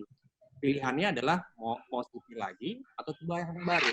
Tapi Bang Vero bilang, coba extend dari zona nyaman. Nah, itu benar banget. Saya coba hal-hal baru dari apa yang saya lakukan sebelumnya sebagai teknik sipil. Nah, setelah itu memang saya diadopsi itu. Habis sekolah saya diadopsi oleh rekan kerja untuk pindah unit kerja. Dari yang tadinya eksekutor, yang tadinya mendesain, melakukan perawatan, menjadi seorang messenger dan storyteller. Karena saya pindah ke bagian pengembangan usaha. Dan di situ saya mulai terlibat di proyek-proyek strategis dan banyak berinteraksi dengan banyak orang. Setiap dikasih tugas kecil ataupun besar, saya coba kerjain. Senang itu kalau bisa mengerjakan dan bantuin masalah gitu. Dan saya saat ini sangat terlibat dekat dan bekerja dengan orang-orang yang cerdas, terutama di transformasi Krakatau Steel. Saya banyak belajar dari konsultan. Konsultan IKS saat ini banyak banget, Bang. Mungkin Bang Arya juga tahu. Banyak yang ingin bantuin KS. Hampir semua konsultan top tier itu ada di KS saat ini. Oh, jangan-jangan nih sebagai bahan percobaan. Bener, Bang. Semua orang ini, kalau tantangan tersendiri gitu ya. Iya. Ini persoalannya berat banget. Bisa jadi tesis, bisa jadi apa, jadi nih KSD. Nah, dari situ saya belajar gimana cara mereka evaluasi, kumpulin data. Yang penting itu yang saya pelajari adalah problem solving. Gimana ngebuat sesuatu yang kompleks itu jadi simple. Nah, setelah itu saya mulai itu dekat dan memberikan support kepada BOD terhadap dukungan kajian-kajian, penyelesaian masalah. Dan organisasi kami juga sekarang udah mulai berubah, terutama budaya. Orang-orang seperti saya itu mulai diberi kepercayaan. Kita coba cara-cara baru di KS. Dan juga sekarang tuh di KS itu ada istilah namanya tim ayam, Bang. Tim ayam itu motonya bener biasa, salah dimarahin. Nah harus 24 jam. Banyak sekali di pengalaman terlibat. Kan udah biasa, jadi kuya kan biasa digituin. Banyak yang harus dikorbankan, yang salah satunya mungkin waktu ya. Kita harus, kalau kita ingin berkarir dengan baik, pasti ada pengorbanan. Dan salah satunya adalah waktu di keluarga. Dan alhamdulillah keluarga mendukung sih saat ini. Dari situ saya mulai terlibat dan memahami bagaimana membuat simplifikasi atas masalah-masalah di KS. Dan kami di saat ini sangat ingin merubah pandangan orang. Makanya saya tuh senang banget di KS saat ini ya. Kita di track yang tepat menurut saya. Dan happy banget kalau misalkan apa yang saya bantu, support kajian, besoknya itu muncul di media, Bang. Wah, ini yang tadi malam saya kerjain, muncul di media. Nah, yang apes itu kalau salah input atau typo, udah deh habis dimarahin. Direktur saya itu high demanding banget, tapi ya bantuin. Sekarang tuh asik banget, semua direksi KS sekarang asik banget. Nggak cuma perintah, mereka tuh terjun nemenin anak-anak buahnya nih, ayam-ayam ini sampai malam, sampai jam 12 malam ditemenin. Udah belum? Ditemenin. Udah belum? Walaupun nanya doang ya, tapi ditemenin. Udah belum? Jadi ya itulah pengalaman saya, dan saya yakin saya udah turning point-nya saya udah dapet, saya udah dapat feel KS, dan saya ingin kontribusi, terutama BUMN KS. KS itu kan mother of industry. Semua tuh banyak bergantung pada KS. Multiplier effect itu banyak banget, Bang. Itu sih, Bang, dari saya sih singkat. Oke, makasih. Sekarang kita ke Alamanda nih. Nah, karena saya khawatir nih, karena Alamanda katanya kan tadi apa Alamanda? Itu apa tuh, Bang? Habis itu bubar. Kabur. Apa, Bang? Kabur. Apakah apa? Enggak. Bercanda. Enggak. Saya mau nanya. Ini karirnya Ala itu di mana posisi yang mengatakan bahwa ini track saya ini gitu. Ini track di karir. Sedikit ya, yang pertama, gue tuh nggak pernah nyari passion, Bang. Karena buat gue nyari passion itu wasting my time gitu. Dan dulu waktu gue nggak punya duit sama sekali, iya kan? Iya kan, itu kayak sebuah slogan yang membohongi manusia tuh kayaknya tuh. Find your passion gitu kan. Nah, dan gue waktu lagi benar-benar terpuruk bokap sakit itu ya nggak sempet nyari passion, nggak sempet mikirin passion gue apa gitu kan. Jadi waktu itu yang gue lakuin adalah ada opportunity apa gue sikat gitu kan. Dulu sampai gue pernah jualan DVD bajakan juga gitu, saking bener-bener beu banget gitu. Gue pernah jualan toke juga bang, dulu katanya kalau jualan toke tuh laku 1M, akhirnya gue tangkap tuh toke, terus gue jual di Kaskus 1M, gak laku-laku tapi ditipu gue. Jadi itu yang pertama, karena jadi ada opportunity apa, gue coba ambil, gue coba belajar dari situ, jadi apapun itu gitu kan. Dan buat gue kayak, kalau kita kebanyakan mikir gitu ya, kadang orang tuh mau action sesuatu, mau keluar dari suatu tempat untuk mencoba hal yang baru tuh kebanyakan mikir. Kalau buat gue, ting tuh become nothing, bang. Lama-lama nanti become sinting, gitu kan. Nah, jadi jangan kebanyakan mikir, gitu. Dan dulu mungkin sedikit. Suka banget nih. Kita ketemu nih. Pasti dong. Dan sedikit ya, gue itu dulu ya bang ya, pernah menuliskan cita-cita waktu gue SMP tuh. Emang gue tuh dari dulu karena nyokap gue emang guru, terus bokap juga dulu sempat jadi guru, walaupun dia pas pulang ke Indonesia, waktu di London, dia pulang ke Indonesia, dia jadi banker gitu. Jadi unconsciously kayaknya di otak gue tuh, gue ntar kalau udah gede tuh pengen jadi masuk ke education lah gitu. Dan waktu itu gue tuliskan lah, kayak gue tuh pengen banget merubah pendidikan di Indonesia. Gue tulis kayak abis gue lulus kuliah, gue mau jadi guru SMA, abis itu gue mau jadi dosen, gue mau jadi guru besar, abis itu gue pengen jadi menteri pendidikan gitu kan. Tapi ya namanya juga hidup. Iya. Terus Nadiem yang jadi menteri pendidikan ya kan.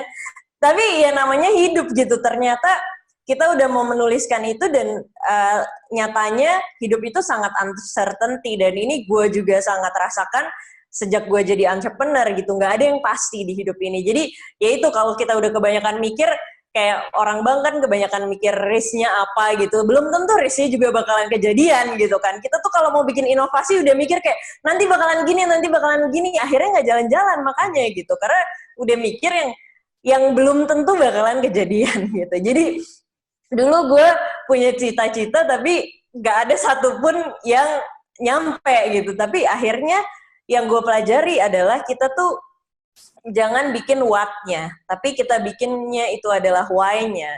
Yang harusnya gue tuliskan adalah kenapa gue mau ada di dunia edukasi gitu. Karena gue pengen mentransformasi cara orang belajar. Karena dulu waktu gue kecil, gue tuh benci banget sama ke sekolah, tapi gue suka belajar gitu. Karena di sekolah, salah dikit dinilai jelek, terus disuruh berdiri di depan teman-teman gitu, dipermalukan. Padahal ya nggak apa-apa, anak tuh belum bisa, mungkin memang belum waktunya dia bisa gitu kan. Dan setiap anak punya cara belajarnya masing-masing dan punya waktunya masing-masing gitu. Nah itu yang salah satu hal yang mau gue transformasi. Jadi di situ gue belajar adalah yang harusnya kita cari adalah our life purpose. And also saya juga nulis buku judulnya Purpose Living in the Process, karena gue belajar banget bang dari proses hidup gue gitu. Proses hidup gue itulah yang mengantarkan sampai ke detik ini gitu. Dan itu gue tuliskan di buku gue terakhir gitu. Dan ya kayak sekarang gitu contohnya ya, gue di Binar kan kita social impact banget. Kita tuh 3 tahun kita memberikan scholarship kepada 800 anak student kita gitu kan. Terus tapi di Mandiri Capital ini bener-bener ngomonginnya kan capital gain terus gitu kan. Tapi kalau misalnya gue kayak, jadi gue ada di dua dunia yang sangat berbeda banget gitu. Tapi my purpose itu adalah kalau gue di Mandiri Capital juga gue sebenarnya membantu negara ini gitu. Itu kenapa gue pengen masuk ke sini juga gitu. Gue mengiyakan gitu. Karena waktu itu gue menemukan purpose gue itu di saat ya yang tadi gue cerita waktu gue di Gojek gitu, di saat gue ngebikin sebuah karya yang benar-benar digunakan oleh banyak banget orang yang dulunya mereka cuman dapat 1.500.000 satu bulan. Setelah mereka ikut Gojek mereka bisa dapat 6 juta, 8 juta gitu satu bulan gitu. Dan mereka itu sangat berterima kasih banget gitu sama gue, yang sampai sekarang tuh mereka suka main ke rumah gue gitu, bantuin ngepel, nyapu gitu, driver Gojek. Udah gitu kalau lagi Valentine apa gue ulang tahun tuh pada datang ke rumah bawain coklat, karena pada tahu kan gue jomblo Bang. Jadi pada Valentine yang ke rumah gue biasanya driver Gojek. Gitu. Jadi ya apa sih highlightnya adalah knowing your life purpose is the most important thing. Dan bukan cuman kayak kita harus ada di company yang benar-benar kayak di Gojek yang ngasih social impact-nya tuh kelihatan banget, tapi kita bisa benar-benar mengartikan purpose itu kalau kita mau lihat gitu. Kayak yang tadi gue bilang, walaupun di Mandiri Capital kita ngomongin capital gain, tapi kita ini juga lagi membantu negara gitu untuk terus menjadi lebih baik. Dan sebagai gua juga, sebagai diri sendiri juga terus menabung experience buat diri gua gitu. Jadi berikan impact ke orang lain dan juga impact ke diri sendiri, bukan cuman yang dilihat hanya materi aja. Karena kalau kita setiap hari cuman mikir, aduh gua harus hit KPI buat supaya gua dapat bonusnya buat apa? Buat ngebayar utang ke istri gua, utang liburan gitu kan. Nah, life is just like that gitu kan. Tapi kalau misalnya kita punya sesuatu, kita bangun pagi, kita mau mendeliver sebuah impact yang besar, itu udah otomatis badan kita tuh gak usah didorong sama siapapun, kita bisa mendorong diri kita sendiri. Itu sih Bang. Siap, makasih Ella. Oke, baik kawan-kawan profesional, kita akan kembali yang setelah satu ini karena seperti biasa sangat banyak iklan-iklan yang mendukung Indonesia Muda Club kali ini. Baik. Berubah itu butuh keberanian. Berani ganti gaya, berani nyobain hal baru, berani keluar dari zona nyaman, berani ganti status. Memang berubah butuh keberanian. Sama seperti kami yang berani berubah jadi Dynamics. Berani kan? Berani, kan kualitasnya sama. Lebih bagus malah. Udah tahu hasilnya bagus? Berani. Ini semangat kami.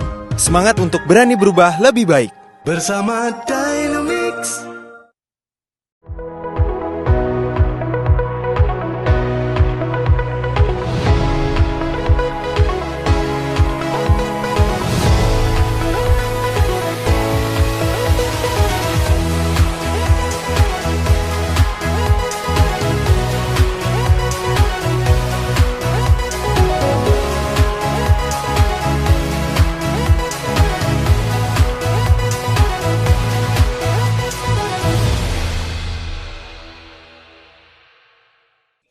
Kawan-kawan profesional muda BUMN, kita kembali lagi di Indonesia Muda Club dan kita kembali kepada 4 narasumber kita. Tapi sekarang kita akan coba dengarkan ada pertanyaan dari teman-teman kita. Yang pertama adalah Fajar. Fajar ini masih mahasiswa. Fajar adalah presiden mahasiswanya Universitas Indonesia dan kita sangat senang ya karena memang teman-teman dari mahasiswa juga punya satu links dengan teman-teman dari Indonesia Muda Club sehingga bisa memberikan kontribusi juga, dan kita juga berharap nanti Indonesia Muda Club ini bisa berkontribusi juga terhadap kawan-kawan mahasiswa di seluruh Indonesia. Nah, silakan Fajar, kalau ada yang bertanya kepada yang mana gitu, silakan aja. Oke, selamat sore, abang mbak sekalian ya, manggilnya abang mbak aja nggak apa-apa ya. Silakan ya. Ya, sebenarnya perkenalkan, nama saya Fajar Adi Nugroho, mahasiswa Fakultas Hukum UI, angkatan 2016, tahun terakhir harusnya. Dan tadi udah disebut kalau saya merupakan Ketua BEM UI 2020. Tadi sebenarnya menarik juga pembicaraannya terkait dengan background masing-masing pembicara berkaitan dengan gimana striving-nya jadi leader dan juga gimana menghadapi keadaan-keadaan yang sulit. Nah, mungkin saya di sini mau coba nanya lebih dalam lagi untuk semua pembicara, sebenarnya in general juga sih, terkait dengan gimana sih tier pengambilan kebijakan dan prioritas pengambilan kebijakan di masa pandemi ini yang mempertimbangkan kesejahteraan pekerja, karyawan, tapi juga di satu sisi juga pastinya nge-uphold gimana supaya business operation-nya itu bisa tetap berjalan dengan lancar kayak gitu. Karena kalau dilihat di pemberitaan kan banyak banget akhirnya perusahaan-perusahaan yang kolaps, perusahaan-perusahaan yang akhirnya nggak bisa nyimbangin dua hal itu gitu di waktu-waktu yang sulit itu. Gitu aja paling pertanyaannya dari saya yang mungkin ditujuin ke semua pembicara biar dapat insight-nya juga lebih banyak terkait dengan itu. Terima kasih. Makasih Fajar nih mahasiswa, tapi pertanyaannya berat-berat nih. Sangat berat pertanyaan ini. Apalagi menanggulangi kondisi corona saat ini untuk bisnis-bisnis kita ya. Kemudian saya lanjutkan ke Vaticano. Vaticano ini adalah karyawan BUMN kita dari PGN, milenial kita. Silakan Vaticano. Oke, terima kasih Bang Arya. Ya. Pertanyaan ditujukan ke Mbak Ala ya, atau Ala deh, biar lebih kesannya milenial. Siap bro. Oke, Ala, ini terkait dengan quote yang tadi itu menarik, terkait opportunity. Nah, sebenarnya di Indonesia itu banyak opportunity yang seharusnya bisa diambil sama BUMN. Nah, tapi kita ketahui bersama, opportunity itu kadang terlewatkan dan bahkan diambil oleh sektor private. Karena ya kita ketahui bersama, proses untuk menetapkan suatu investasi di BUMN itu kan luar biasa panjangnya, luar biasa lamanya. Nah, menurut Ala, ini mungkin juga karena disebabkan bahwa investasi yang dikeluarkan oleh manajemen BUMN itu benar-benar investasi yang bisa mendatangkan revenue atau keuntungan yang jelas gitu. Karena ujung-ujungnya kalau memang itu investasinya merugikan, berarti kan uang negara itu ada potensi kehilangan uang negara, ujung-ujungnya bisa diperiksa gitu Ala. Nah, Ala ini kan dari dulunya sektor private Gojek, kemudian sekarang di Mandiri Capital ya Ala ya. Kira-kira bagaimana sih tipsnya atau mungkin sharingnya dari Ala untuk bisa mengkombinasikan agar investasi yang sebenarnya sudah ada di depan mata, opportunity-nya itu bisa diambil oleh BUMN. Itu aja Ala. Terima kasih. Terima kasih. Terima kasih Vaticano. Sekarang kita, nah ini dari jauh nih, dari Auckland, ada Agus Setiawan. Ini adalah milenial kita dari PLN. Silakan, Agus. Oke, makasih Bang Arya. Assalamualaikum warahmatullahi wabarakatuh. Selamat sore semuanya, waktu Indonesia. Perkenalkan saya Agus Setiawan dari PLN. Saat ini melanjutkan pendidikan master di University of Auckland. Sebenarnya pertanyaannya gampang aja. Untuk semua, in general untuk semua, gimana sih tips-tips atau kiat-kiat melahirkan jiwa kepemimpinan kepada para pegawai milenial gitu. Karena segmentasi Indonesia Muda Club kan kebanyakan untuk para milenial gitu. Nah, kebanyakan milenial ini pemikirannya out of the box gitu, kayak Mbak Ala gitu. Ini Ala benar-benar idola ini. Iya, unik. Nah, itu gimana tips-tips atau kiat-kiat melahirkan jiwa kepemimpinan di para milenial gitu. Nah, terus yang kedua, program atau langkah strategis apa yang sudah diimplementasikan di perusahaan atau institusi yang saudara pimpin atau kelola sekarang. Terima kasih. Oke. Terima kasih Agus. Oke, kita langsung ke Vero. Silakan Vero, tadi ada beberapa pertanyaan yang bisa dijawab langsung. Silakan Vero. Waduh, langsung ke saya. Kirain ke Ala dulu. Ala nanti aja terakhir. Save the best for the last ya. Oke, yang pertama dulu mungkin. Pengambilan keputusan di era COVID ya. Jadi gini, di era COVID ini kita harus realistis. Dalam arti adalah nama industri nggak semuanya terimpact kan. Gue nyebutnya ada industri yang terbang, terpapar, dan tenggelam. Mau nggak mau kan kayak gitu ya kan. Terbang misalnya kayak industri yang farmasi, kesehatan, segala macam, harusnya mereka doing well karena semuanya membutuhkan itu gitu. Nah, sebenarnya untuk industri yang terbang, pengambilan keputusan itu kita harus fokus pada make sure kita bisa memenuhi demand. Berarti kita bicara operasinya, kita bicara tentang efisiensinya, gimana make sure jangan sampai ada bottleneck pada saat pembuatan manufacturing ataupun pada saat pengiriman segala macam. Jadi menurut gua pengambilan keputusan untuk industri-industri yang terbang adalah ini tentang bagaimana kita mengidentifikasi demand-nya ada di mana, bagaimana kita memastikan bahwa operasi kita efisien, dan bagaimana supaya bahan baku bisa kita dapatkan. Karena dalam waktu-waktu seperti ini itu kan bahan baku itu kan kita compete dengan satu sama lain. Gitu. Itu yang untuk yang industri yang tipe pertama. Yang tipe kedua yang saya sebut dengan terpapar. Terpapar misalnya edukasi gitu. Contoh edukasi. Edukasi itu terpapar banget. Karena kenapa? Misalnya gue di kampus gue sekarang.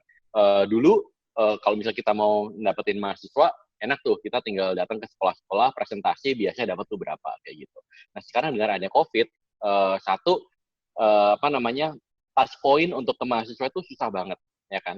Susah banget dalam arti adalah untuk memutuskan masuk kampus A atau kampus B itu kan bukan perkara cuma ngeliat iklannya menarik terus habis itu mereka sign up kan, karena kan pasti ada biaya registrasi ulang segala macam yang itu angkanya nggak kecil gitu. Jadi proses pengambilan keputusan tadinya lama jadi harus sempit gitu. Nah makanya untuk industri yang terpapar ini mau nggak mau adalah bagaimana kita beradaptasi dengan model-model baru. Contoh misalnya di kampus gua proses demand generation kita ya kita adakan webinar segala macam. Tapi webinarnya itu kita mencoba mengangkat kegalauan anak-anak SMA, SMK gitu. Habis lulus mau ngapain? Kerja atau kuliah? Bagaimana cara dapat duit selama kuliah segala macam. Nanti kalau belajar apa yang kira-kira sesuai dengan kebutuhan pasar dan seterusnya. Terus kita juga datengin orang-orang yang kompeten di bidangnya buat ngomongin itu. Jadi untuk industri yang kedua ya yang terpapar, ya mau nggak mau kita harus coba cara-cara baru karena touch point atau titik sentuh kita dengan pelanggan itu akan jauh berbeda. Kita nggak bisa lagi titik sentuh fisik, tapi kita harus titik sentuhnya digital. Tapi digital ini juga nggak bisa di oversimplify atau disederhanakan terlalu sederhana. Maksudnya apa? Nggak bisa kita ngomong digital cuma, oh berarti kita harus iklan digital ya? Oh berarti kita harus bikin Facebook Ads atau apa? Nggak cuma itu. Kita harus paham siapa audiens kita, mereka membutuhkan apa, dan mereka nongkrongnya di mana secara digital, disitulah kita datang. Gitu. Nah, baru untuk yang industri yang tipe yang ketiga yang gue sebut dengan terkapar, misalnya contoh airline jelas gitu kan, airline terus kemudian hotel ya Mbak ya, pasti kan juga itu terkapar sekali karena namanya hotel kan tergantung sekali sama orang datang dan ini nggak ada orang traveling gitu. Nah, untuk yang industri yang ketiga memang bahasanya adalah bahasa istilah kita di Microsoft adalah tight ship policy. Jadi kita harus mengencangkan ikat pinggang. Caranya gimana macam-macam. Tetapi yang jelas apapun keputusan diambil semua harus dikomunikasikan ke karyawan sehingga tidak ada yang namanya last minute decision sehingga orang pada shock semuanya. Jadi menurut gua di industri yang tipe ketiga itu kuncinya adalah komunikasi, ya kan? Keputusan apapun yang diambil harus untuk survival of the company kayak gitu. Tapi yang penting adalah komunikasi. Setiap ada decision harus terkomunikasikan sehingga orang tidak merasa in a limbo atau in a state atau in a situation di mana mereka nggak tahu apa yang terjadi dan mereka ngerasa nasib mereka diadu atau didadu aja, dikocok pakai dadu gitu. Jadi itu sih menurut gua. Dan tapi yang menarik adalah industri-industri yang tipe kedua yang tadi gua sebut yang terpapar tadi, ini menarik. Karena kenapa? Disinilah momen di mana the big guy and the small guy itu punya kekuatan yang sama. Maksudnya gini, kalau kita bicara kampus misalnya, kampus itu kan ada kampus mahal, ada kampus yang murah. Biasanya stigmanya adalah kampus mahal itu bagus, kampus murah kurang bagus gitu. Kenapa sih kita bayar kampus mahal? Karena kan kita bayar fasilitas gitu kan. Kita bayar gedungnya yang mewah, kita bayar AC dan segala macam. Nah sekarang dengan adanya COVID, semua fasilitas itu nggak berguna gitu. Semuanya ngajarnya pakai Zoom. Ketika ngajarnya pakai Zoom, yang namanya universitas kecil dengan UI itu sama aja gitu. Tinggal siapa yang ngajar, kontennya apa. Karena udah nggak lihat lagi fasilitas dan history gitu. Dan inilah sebenarnya momen-momen. Jadi untuk yang industri yang terpapar sebenarnya nih kalian bisa ngelihat sebagai sebagai musibah atau kesempatan. Kesempatan kalau misalnya kalian bisa memanfaatkan model bisnis baru, musibah kalau kalian cuma mainnya adalah bertahan. Kayak gitu sih menurut gua. Itu yang pertama ya Bang ya, yang dari yang UI kali ya. Yang kedua tadi tentang apa Bang? Sorry Bang. Yang tadi kalau Vatikano sih ke Allah ya nanyanya. Oh, khusus gua nggak mau jawab. Itu khusus Allah tuh, Bro.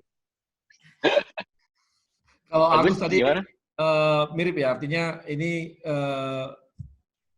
di kalangan milenial kan ini kan semua milenialnya ini ya yang menonton juga semua ini. Jadi kira-kira hampir mirip juga dengan leadership dan sebagainya yang tantangan-tantangan yang dihadapi di ini ya di BUMN dan bagaimana supaya BUMN itu ketika tapi memang mungkin Vero juga agak susah menjawabnya karena berhubungan dengan ini ya tadi apa tadi kalau itu si Vaticano yang susah jawab tadi karena di berhubungan sama BUMN. Tapi kalau tadi Agus sih dia mirip juga, hampir sama-sama dengan leadership kali ya. Mungkin aku jawab general aja kali ya in the leadership. Dan yang menarik Bang, ternyata dia kenal sama istriku Bang. Istriku kan juga di PLN juga. Ternyata dia pernah meeting sama istriku. Si gitu. Bang Agus ini. Iya, kayak gitu. Tadi aku tanya, kenal ini? Oh iya, kenal ternyata. Ya udahlah, dunia sempit. Anyway, terkait leadership ya. Menurut gue sih gini, anak-anak muda jelas idenya banyak. Tapi gini, yang gue amatin adalah ide itu overrated ya, dalam arti adalah selama kita punya proses berpikir dan struktur, ide itu bisa dibikin. Dan ide itu muncul karena suatu suatu proses yang runut sebenarnya. Kalau ide muncul random, biasanya juga dia nggak kuat secara fondasi. Ide yang kuat itu biasanya muncul karena ada data, karena didiskusikan bersama, dan juga karena ada suatu proses berpikir dan debat yang panjang sehingga menelurkan suatu ide. Ide yang kuat itu ide yang bersama. Artinya adalah ide memang milenial banyak, tapi yang lebih penting dari ide adalah eksekusinya, kayak gitu. Dan nah, milenial ini kadang problemnya adalah di eksekusi, apalagi kita berhadapan dengan BUMN dengan kultur yang mungkin berbeda dengan swasta. Kalau swasta kan kita bisa langsung tek-tek gitu, tapi BUMN kan ada constraint gitu kan. Tadi aja dibilang bahwa kita mau gimana-gimana, takutnya nanti ada KPK atau segala macam, kayak gitu. Dan makanya menurut gua kalau when it comes to leadership, harus ada ini sih Bang, harus ada suatu transfer of wisdom dari yang tua ke muda mau nggak mau. Jadi yang tua-tua ini atau yang senior-senior ini mau nggak mau harus nge-mentorin yang muda, tapi bukan cuma asal nge-mentorin, ayo kita makan, gue ajarin lu tentang ini, nggak kayak gitu. Tapi gue nyebutnya kontekstual mentoring, artinya apa? Dalam percayakan mereka untuk menjalankan kepemimpinan satu proyek yang mungkin jangan gede dulu, proyek kecil dulu, tetapi dibimbing dan usahakan kalaupun si anak muda ini screw up atau making a mess, itu making a mess-nya itu dalam satu lingkungan yang terkonten gitu, jadi nggak yang melebar kemana-mana. Nah itu adalah tugas dari para senior-senior untuk membuat lingkungan bermain itu, istilahnya kita di dunia teknologi itu sandbox-nya istilahnya. Jadi kalau mau berantakan, mau main-main di situ, itu ya di situ aja areanya. Nah dengan begitu si milenial ini punya merasa bahwa oke, gue bukan cuma asal individual kontributor, tapi sekarang gue sudah mulai leading a project, gue sudah mulai melit tim, gue sudah mulai accomplish something, kayak gitu. Tetapi juga kalaupun gue, messed up, sikap yang harus diambil dari para mentor yang tetua ini adalah bukan menyalahkan, tetapi adalah harusnya mereka pasang badan, bahwa hey, ini anak muda masih belajar, dia semangat, I'll take the, the ownership, I'll take the, hal-hal yang salah, gue akan correct the course atau gue akan benerin. Jadi itu sih Bang harusnya. Ini harus tidak terjadi asal kayak anak muda yuk kita kamu pimpin ini, nggak bisa kayak gitu. Tapi anak muda harus kasih kesempatan memimpin di lingkungan yang terkonten atau istilahnya sandbox. Tapi yang tua harus ada di situ untuk bukan mengawasi, tetapi adalah ngasih tahu caranya gimana.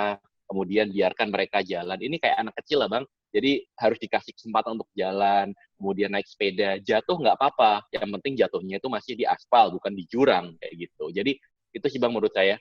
Jadi dikasih kesempatan, tetapi tetap dibimbing dan didampingi gitu. Oke, makasih Vero. Mbak Christine silakan dengan pertanyaan kawan-kawan tadi. Pertanyaan dari Mas Fajar terkait dengan apa yang dilakukan kebijakan perusahaan ya Mas Fajar. Oke, baik Bang. Jadi gini, selalu ada hal positif dari apa yang terjadi dari pandemi ini. Jadi harusnya kita bisa banyak belajar. Saya selalu bilang bahwa sekarang itu di momen yang sangat baik untuk kita bisa menemukan satu proses yang efisiennya itu yang paling optimum gitu. Nanti pada saat pandeminya selesai, kita sudah bisa melaksanakan proses dengan bisnis proses yang sangat efisien ini, terus kita ada recovery, lalu kita growth, itu akan sangat baik nantinya dalam kita mengelola perusahaan di mana kita masing-masing sekarang. Jadi Yang pertama itu momentum yang sangat baik untuk meremapping kembali bisnis gitu ya Bang, untuk mengidentifikasi kembali kekuatan kita dan kelemahan kita di masing-masing wilayah gitu. Misalnya seperti sekarang saya di Hotel Indonesia Natur gitu. Jadi gimana dalam sales atau kita dalam memboosting revenue itu, tentunya kalau kemarin maksudnya ada hal yang kurang optimum, kita bisa lakukan optimalisasi di area di new normal ini. Jadi di new normal ini, di mana kita bisa melakukan program-program survival, inovasi-inovasi kita yang lebih ke survival mode gitu. Untuk nantinya supaya pada saat kita memasuki next normal itu kita sudah bisa masuk ke proses recovery dan juga mood yang growth gitu, yang tumbuh. Jadi kalau ngobrol Bang sama teman-teman gitu, banyak yang bilang bahwa COVID-19 itu sementara doang, nanti juga selesai gitu kan. Kan siklusnya gini, diidentifikasi nih korban terinfeksinya, lalu jumlahnya melonjak, lalu korban meninggal mencapai puncak, lalu turun kan, jumlahnya menurun, lalu krisisnya berakhir gitu. Terus kita semua cuman wait and see, nunggu perkembangan sambil lihat-lihat, nunggu normal aja. It's not gitu. Maksudnya kondisinya itu akan terus seperti ini dan kita jangan sampai terjebak dalam pikiran pola pikir a boiled frog gitu. Jadi nggak mau berubah. Padahal dari pandemi ini behavior yang paling dasar pun sudah berubah gitu. Jadi ini justru momen yang bagus untuk kita menyusun strategi ke depannya gitu. Jadi untuk di Hotel Indonesia Natur tentunya di kepemimpinan Pak Iswandi pada saat ini dan juga dua direktur lain dan saya yang baru bergabung, saya sangat apresiasi sekali terhadap teman-teman di Hotel Indonesia Natur yang setiap hari selalu melakukan survival innovation gitu. Jadi inovasi-inovasi survival, karena memang nggak ada tamu yang datang, nggak ada yang dine in gitu. Jadi revenue-nya dari mana, sedangkan aktivitas operasinya ada gitu. Jadi teman-teman tuh banyak sekali sudah melakukan survival innovation tadi. Contohnya seperti mereka bikin program-program work from hotel gitu. Jadi menawarkan harga yang lumayan murah untuk sebulan, paket promo gitu. Jadi mereka bisa terus gencar melakukan promo, misalnya harga yang murah per bulan supaya okupansinya tuh nggak terus kosong dan cash flow kita mandek gitu. Jadi itu salah satunya. Lalu ada juga untuk kondisi sekarang itu cash is the king. Jadi benar-benar kita butuh cash supaya kita bisa tetap operasi. Gitu. Jadi ada juga program-program seperti pay now, stay later gitu. Jadi kita mendapatkan cash sekarang, tapi tinggalnya nanti setelah pandemik gitu. Lalu ada juga salah satu pendapatan terbesar dari perhotelan itu kan juga F&B. Jadi di F&B juga teman-teman itu melakukan survival innovation seperti kayak misalnya food delivery order langsung ke rumah dengan kelas hotel, lalu juga frozen food, makanan-makanan yang ready to eat, karena pelanggan dine-in yang datang ke hotel tuh benar-benar merosot gitu. Lalu juga mungkin nantinya kita bisa kembangkan juga kayak on-demand cleaning service, jadi bisa datang ke rumah-rumah juga untuk melakukan karena hotel itu kompetensi housekeeping-nya itu sangat luar biasa gitu ya. Jadi kita bisa memberikan layanan inovatif, kebersihan prima, berkelas hotel ke rumah-rumah. Jadi dibutuhkan aksi dan agilitas gitu, agility untuk merubah model operasi dari model yang sudah tidak relevan ke model baru gitu. Jadi pandemi ini membuat kita setiap pemain di masing-masing industri itu untuk berinovasi dan mengambil aksi sekarang gitu. Jadi itu sebenarnya terkait dengan hal-hal terkait policy yang kita ambil itu pastinya itu adalah untuk efisiensi bisnis prosesnya dulu. Misalnya kalau identifikasi biaya operasional yang ada, misalnya biaya listrik kita kurangi, jasa makanan, untuk menjaga cash flow dari hotel itu sendiri. Lalu kita juga melakukan identifikasi terhadap fasilitas-fasilitas yang harus dikurangi karena risiko penularan COVID-19 ini, misalnya seperti gym, seperti kolam renang, spa, taman bermain, itu adalah fasilitas-fasilitas yang tidak bisa kita buka gitu. Lalu tentunya ke organisasi restructuring-nya juga of course gitu. Jadi kayak pengurangan jumlah karyawan dalam satu shift, dan itu juga untuk mengurangi penularan dalam virus. Banyak hal lagi yang sudah dilakukan sebenarnya, seperti menyediakan protokol kesehatan seperti face shield, masker untuk karyawan, semuanya itu kita lakukan. Itu dari sisi boosting revenue tadi dan juga dari efisiensi terkait dengan biaya-biaya. Lalu pertanyaan dari Mas Agus terkait leadership. Gini Mas, pada dasarnya setiap manusia itu, menurut saya, itu lahir sudah dengan bakat atau bawaan menjadi seorang leader gitu. Jadi karena pada saat dia berevolusi gitu ya, sekolah gitu kan, kerja, itu dia selalu leadership itu selalu dapat dikembangkan melalui pendidikan, pelatihan, di mana bakat yang dia punya atau bawaan yang dia punya itu dengan melakukan pelatihan pendidikan itu dapat makin teraktualisasi dengan baik gitu, sehingga nantinya menghasilkan kepemimpinan yang berkualitas. Saya setuju dengan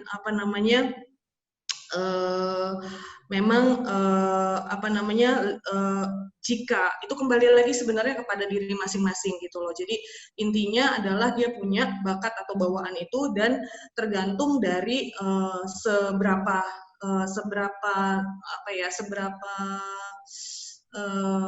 cepat dia belajar, seberapa apakah dia mau mengevaluasi diri, apakah dia orang yang antusias atau apa, itu semua tergantung dari masing-masing. Gitu sih Bang. Terima kasih. Terima kasih Mbak Christine. Nah, Tantra, Tan. Dari kawan-kawan tadi bagaimana nih? Dua pertanyaan sih. Bagaimana Krakatau menghadapi corona gitu? Ini memang dampak COVID ini sudah membuat industri baja nasional itu sangat tertekan. Ada penurunan permintaan sampai 50%. Ini mengakibatkan beberapa lini produksi di industri baja domestik itu terancam untuk menutup produksinya karena utilisasinya sangat rendah. Nah, yang sangat challenging adalah posisi KS di mana. Nah, posisi KS ini sebagai penyedia produk baja hulu. Jadi menjadikan industri hilir dan industri pengguna di Indonesia ini sangat bergantung kepada operasionalnya KS. Dan industri itu saat ini adalah banyak terpukul akibat penurunan permintaan dan kesulitan cash flow. Tadi disampaikan Bu Christine, cash is the king. Nah, mereka ini sama sekali nggak punya cash.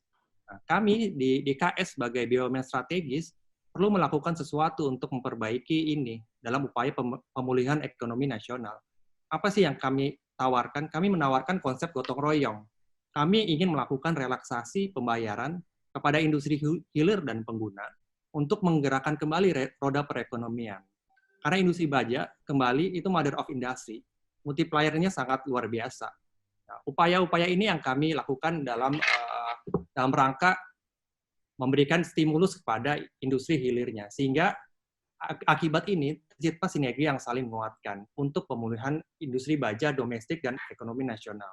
Selain itu juga kami saat ini memiliki Digital Transformation Office dan Nerve Center untuk mengatur hal-hal terkait cash flow day-to-day kami awasi. Saat ini digitalisasi di KS itu sebagai enabler. Sudah sangat cepat keputusan diambil karena kami sudah melakukan keterbukaan informasi. Itu yang pertama terkait COVID. Selanjutnya yang tadi terkait kepemimpinan. Jadi memang seorang pemimpin harus memiliki visi dan kemampuan mengajak orang lain. Bekerja sama menyampaikan visinya itu. Nah, saat ini memang KS memiliki pemimpin-pemimpin yang tepat untuk menjalani proses transformasi. Transformasi ini one lifetime experience bagi kami, dan kami melakukannya bersama-sama. Pemimpin KS di saat ini melakukan beberapa perubahan fundamental di transformasi KS. yang membuat kita tuh percaya kita bisa melewati ini semua. Yang pertama adalah mereka memberikan sense of crisis. Krisis itu dirasakan hampir semua layer. Nggak semua, tapi kekhawatiran yang dirasakan oleh direksi itu sudah sampai ke level pelaksana di lapangan. Ini yang membuat kami aware bahwa perusahaan itu sedang tidak baik-baik saja, dan diperlukan upaya bersama untuk melakukan perubahan dan perbaikan. Banyak pengorbanan, termasuk dari karyawan itu sendiri, dan kami sadar kami dalam mode survival. Sebelum COVID juga kami sadar kami modenya mode survival. Yang kedua adalah keterbukaan. Jadi ya memang keterbukaan itu kunci kita untuk survive, terutama di proses transformasi KS. Dengan keterbukaan itu semua orang itu mengawasi. Kami di dalam berusaha tidak ada lagi silo-silo. Dengan keterbukaan ini, KPI kami adalah menyelesaikan objektifnya korporat. Selanjutnya tadi digitalisasi adalah enabler. Pengambilan keputusan saat ini dituntut menjadi lebih cepat dan precise, karena real time dan terbuka. Manajemen juga saat ini terus berusaha mendekatkan diri dengan karyawan. Ada beberapa survei komprehensif untuk perbaikan organisasi ke depan. Itu yang dilakukan. Yang ketiga adalah eksekusi. Kami itu sekarang melakukan. Kami di KS ini udah nggak ada luxuries lagi untuk menunda. Kami dipaksa untuk segera melakukan, menyelesaikan dengan baik. Jika para milenial di BUMN lain itu diberikan kesempatan untuk bisa kuliah di luar negeri, kami diberikan kesempatan dan kepercayaan langsung untuk terjun untuk menangani suatu permasalahan dan menyelesaikannya. Dan yang terakhir adalah keinginan untuk berubah. If you want to break through, then you need to break something. Mungkin itu, Bang. Terima kasih, Tandra. Kemudian, nah yang terakhir nih, ini idola milenial baru nih. Silakan, Al. Bang, tadi itu Fajar ini wujud generasi baru nih, Bang. Karena dia tuh udah nggak baca RUPL lagi, Bang. Dulu inget nggak ada itu tuh, buku RUPL itu, Bang, tahu nggak, Bang? Yang rangkuman pengetahuan umum lengkap itu loh, Bang. Buku-buku pengetahuan umum itu ya?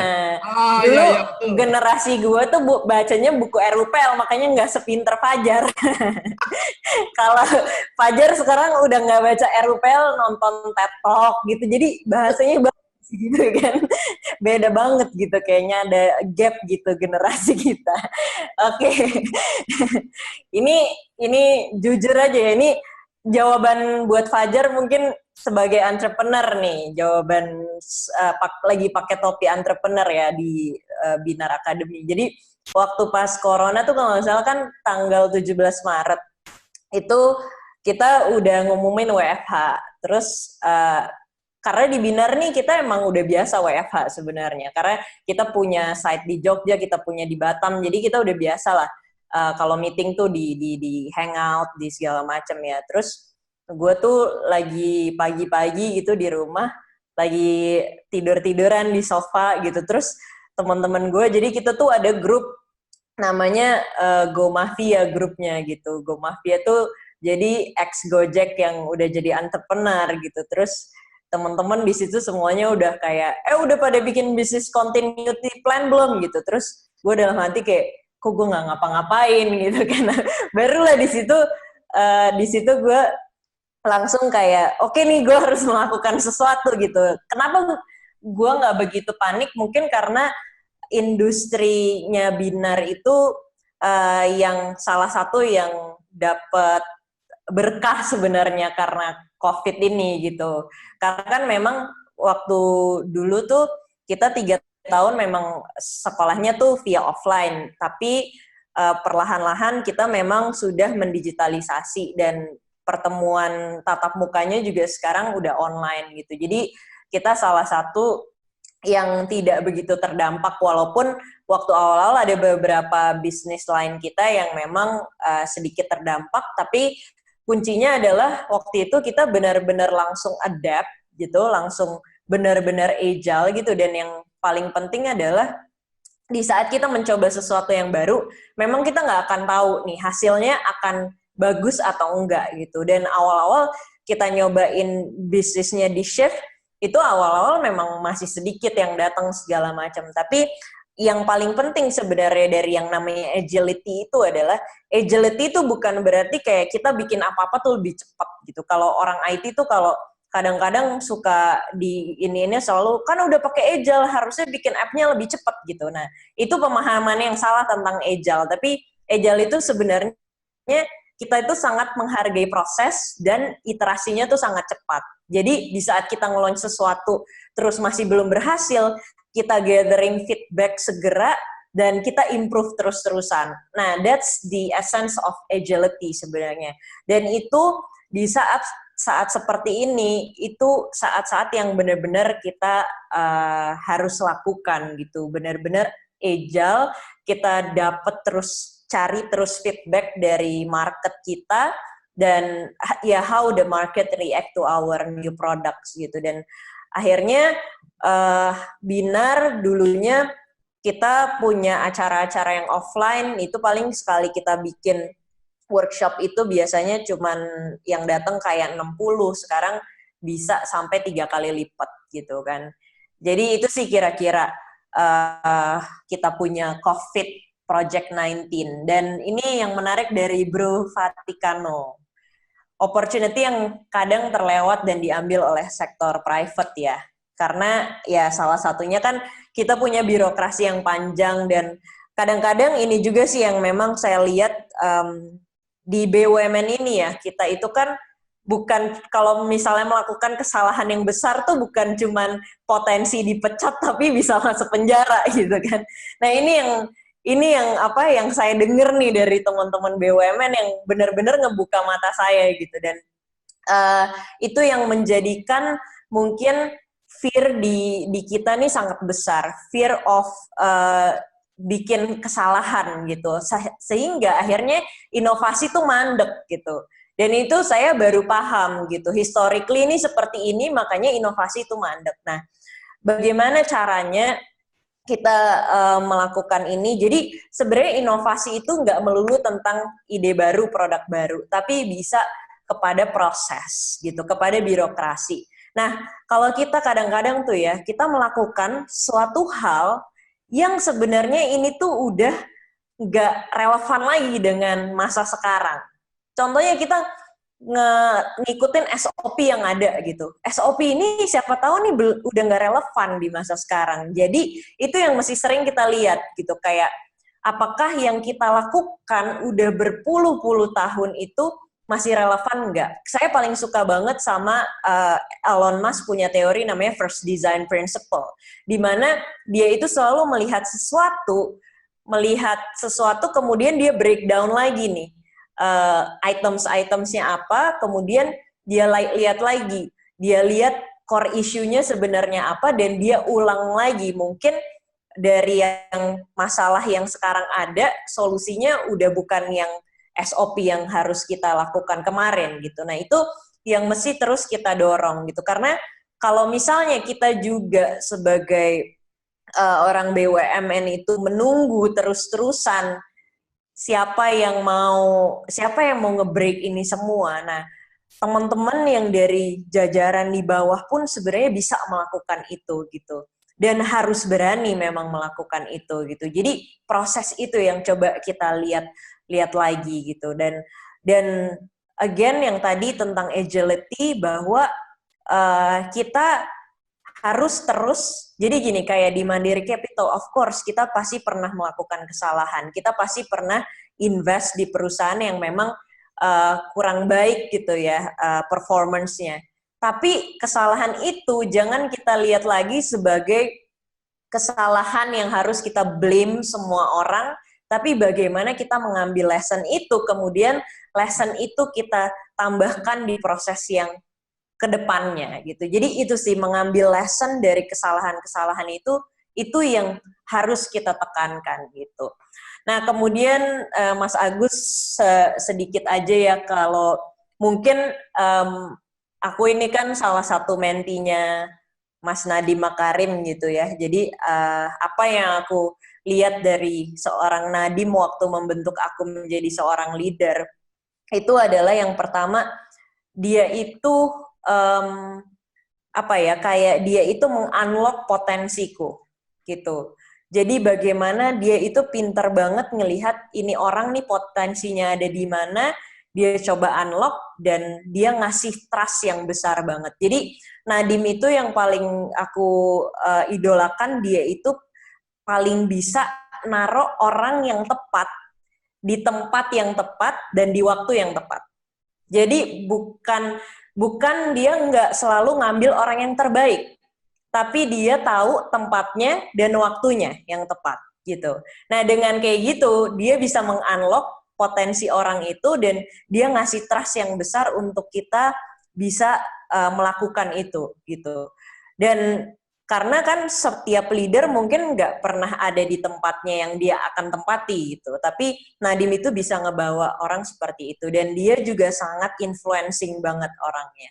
Dia itu, ya tadi aku ngomongin tentang visi, dia itu benar-benar selalu menjelaskan end goal-nya kita tuh apa sih. Dan dengan punya tujuan itu akhirnya orang tuh terinfluence. Aku paling inget banget dia ngomong gini, "Lah, sekarang kita di Gojek baru cuman punya 200 driver, tapi one day kita bakalan ngehidupin 1 juta orang gitu." Dan itu tahun 2014 yang kita masih kayak di tempat jelek banget lah kantornya. Jadi itu yang dia kasih sense of ownership yang besar banget sehingga timnya itu nggak perlu didorong, udah kedorong sendiri gitu. Dan dia selalu bilang juga, dia bilang, "Lah, waktu itu saya mau keluar Gojek karena saya pengen ngambil S2 terus S3, terus dia bilang gini, "Lah, lu nggak perlulah sekolah-sekolah gitu. Tapi gue pengen ngeliat suatu hari lu bisa nge-hire PhD dari Harvard," kata dia gitu. Jadi dia selalu bilang kayak kita harus punya ego yang lebih rendah gitu sebagai pemimpin, bahwa kita harus nge-hire orang yang lebih pintar daripada kita gitu. Karena di sini kita benar-benar cuman membantu orang-orang itu supaya bisa bekerja dan berkarya lebih hebat lagi. Mungkin itu aja sih. Terima kasih kawan-kawan. Kita sudah hampir berapa lama nih? Nggak kerasa waktu kita sudah panjang dan kita sudah banyak bahas. Semoga apa yang disampaikan oleh teman-teman tadi dari keempat narasumber kita bisa menjadi semangat dan spirit kawan-kawan milenial dan profesional muda BUMN. Dan sekali lagi terima kasih kepada Mbak Christine. Semoga bisa membuat dan menghadapi corona sehingga HIN juga bisa tetap naik terbang gitu ya. Demikian juga dengan Mbak Ala. Mbak Ala jangan kabur, tetap bertahan di BUMN. Tetap membangun negeri. Semangatnya membangun negeri. Ini merah putih. Yes. Merah putih. Kemudian juga Tantra, semoga KS bisa berkibar-kibar, apalagi setelah bertahun-tahun akhirnya berhasil restrukturisasi hutang dan kemudian bisnisnya mulai mengembangkan, dan semoga juga kebijakan juga mendukung supaya baja-baja kita bisa menjadi mother of industry di Indonesia. Ya. Demikian juga dengan Bang Vero yang sudah mau bergabung dengan kawan-kawan BUMN. Tadi banyak sekali masukan-masukan dan insight-insight dari Vero yang bisa membantu kita dan mendukung teman-teman milenial untuk membangun karirnya di BUMN.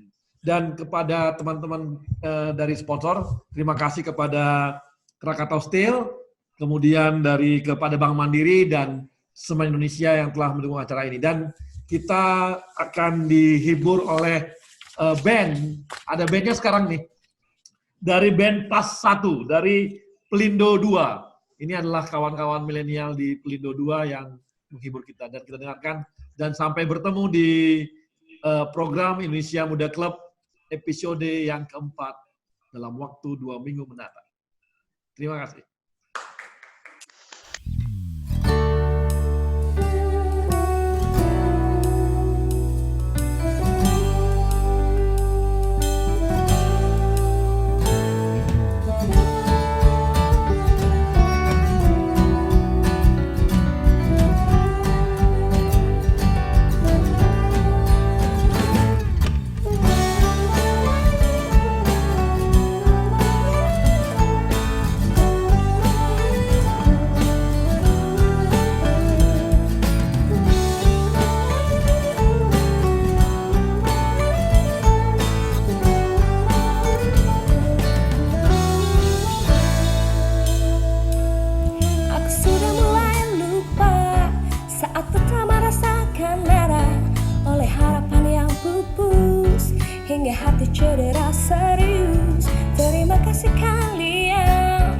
barisan para mantan dan semua yang pergi tanpa sempat aku miliki.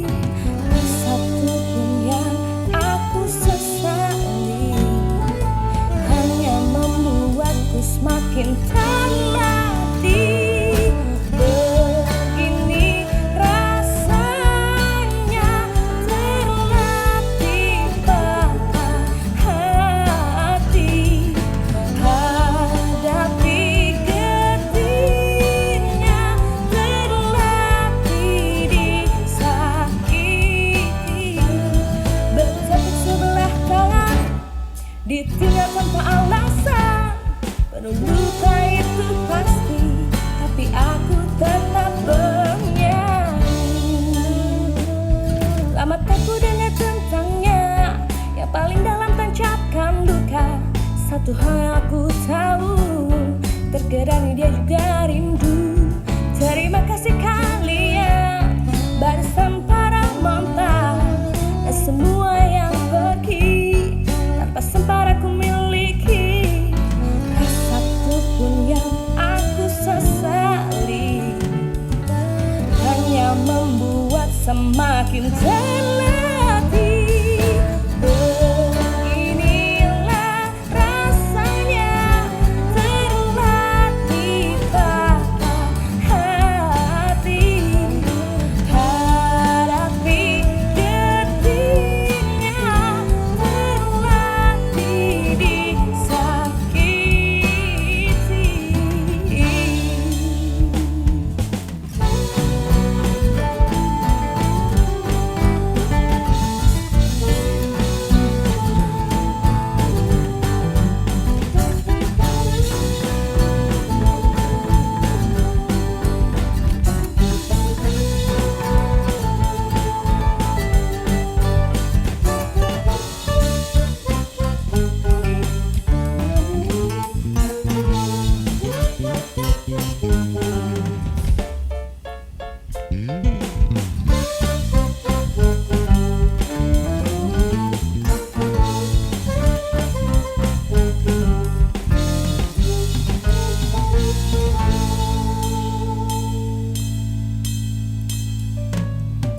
Tak satu pun yang aku sesali, hanya membuat semakin terlatih.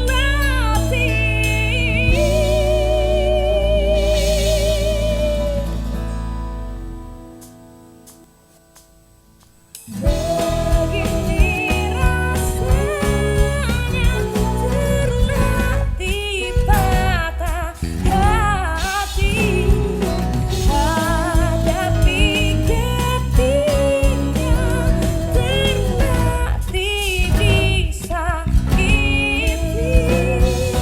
Bertepuk sebelah tangan, ditinggal tanpa alasan. Pada luka itu pasti, tapi aku tetap bertepuk sebelah tangan, ditinggal tanpa alasan. Penuh luka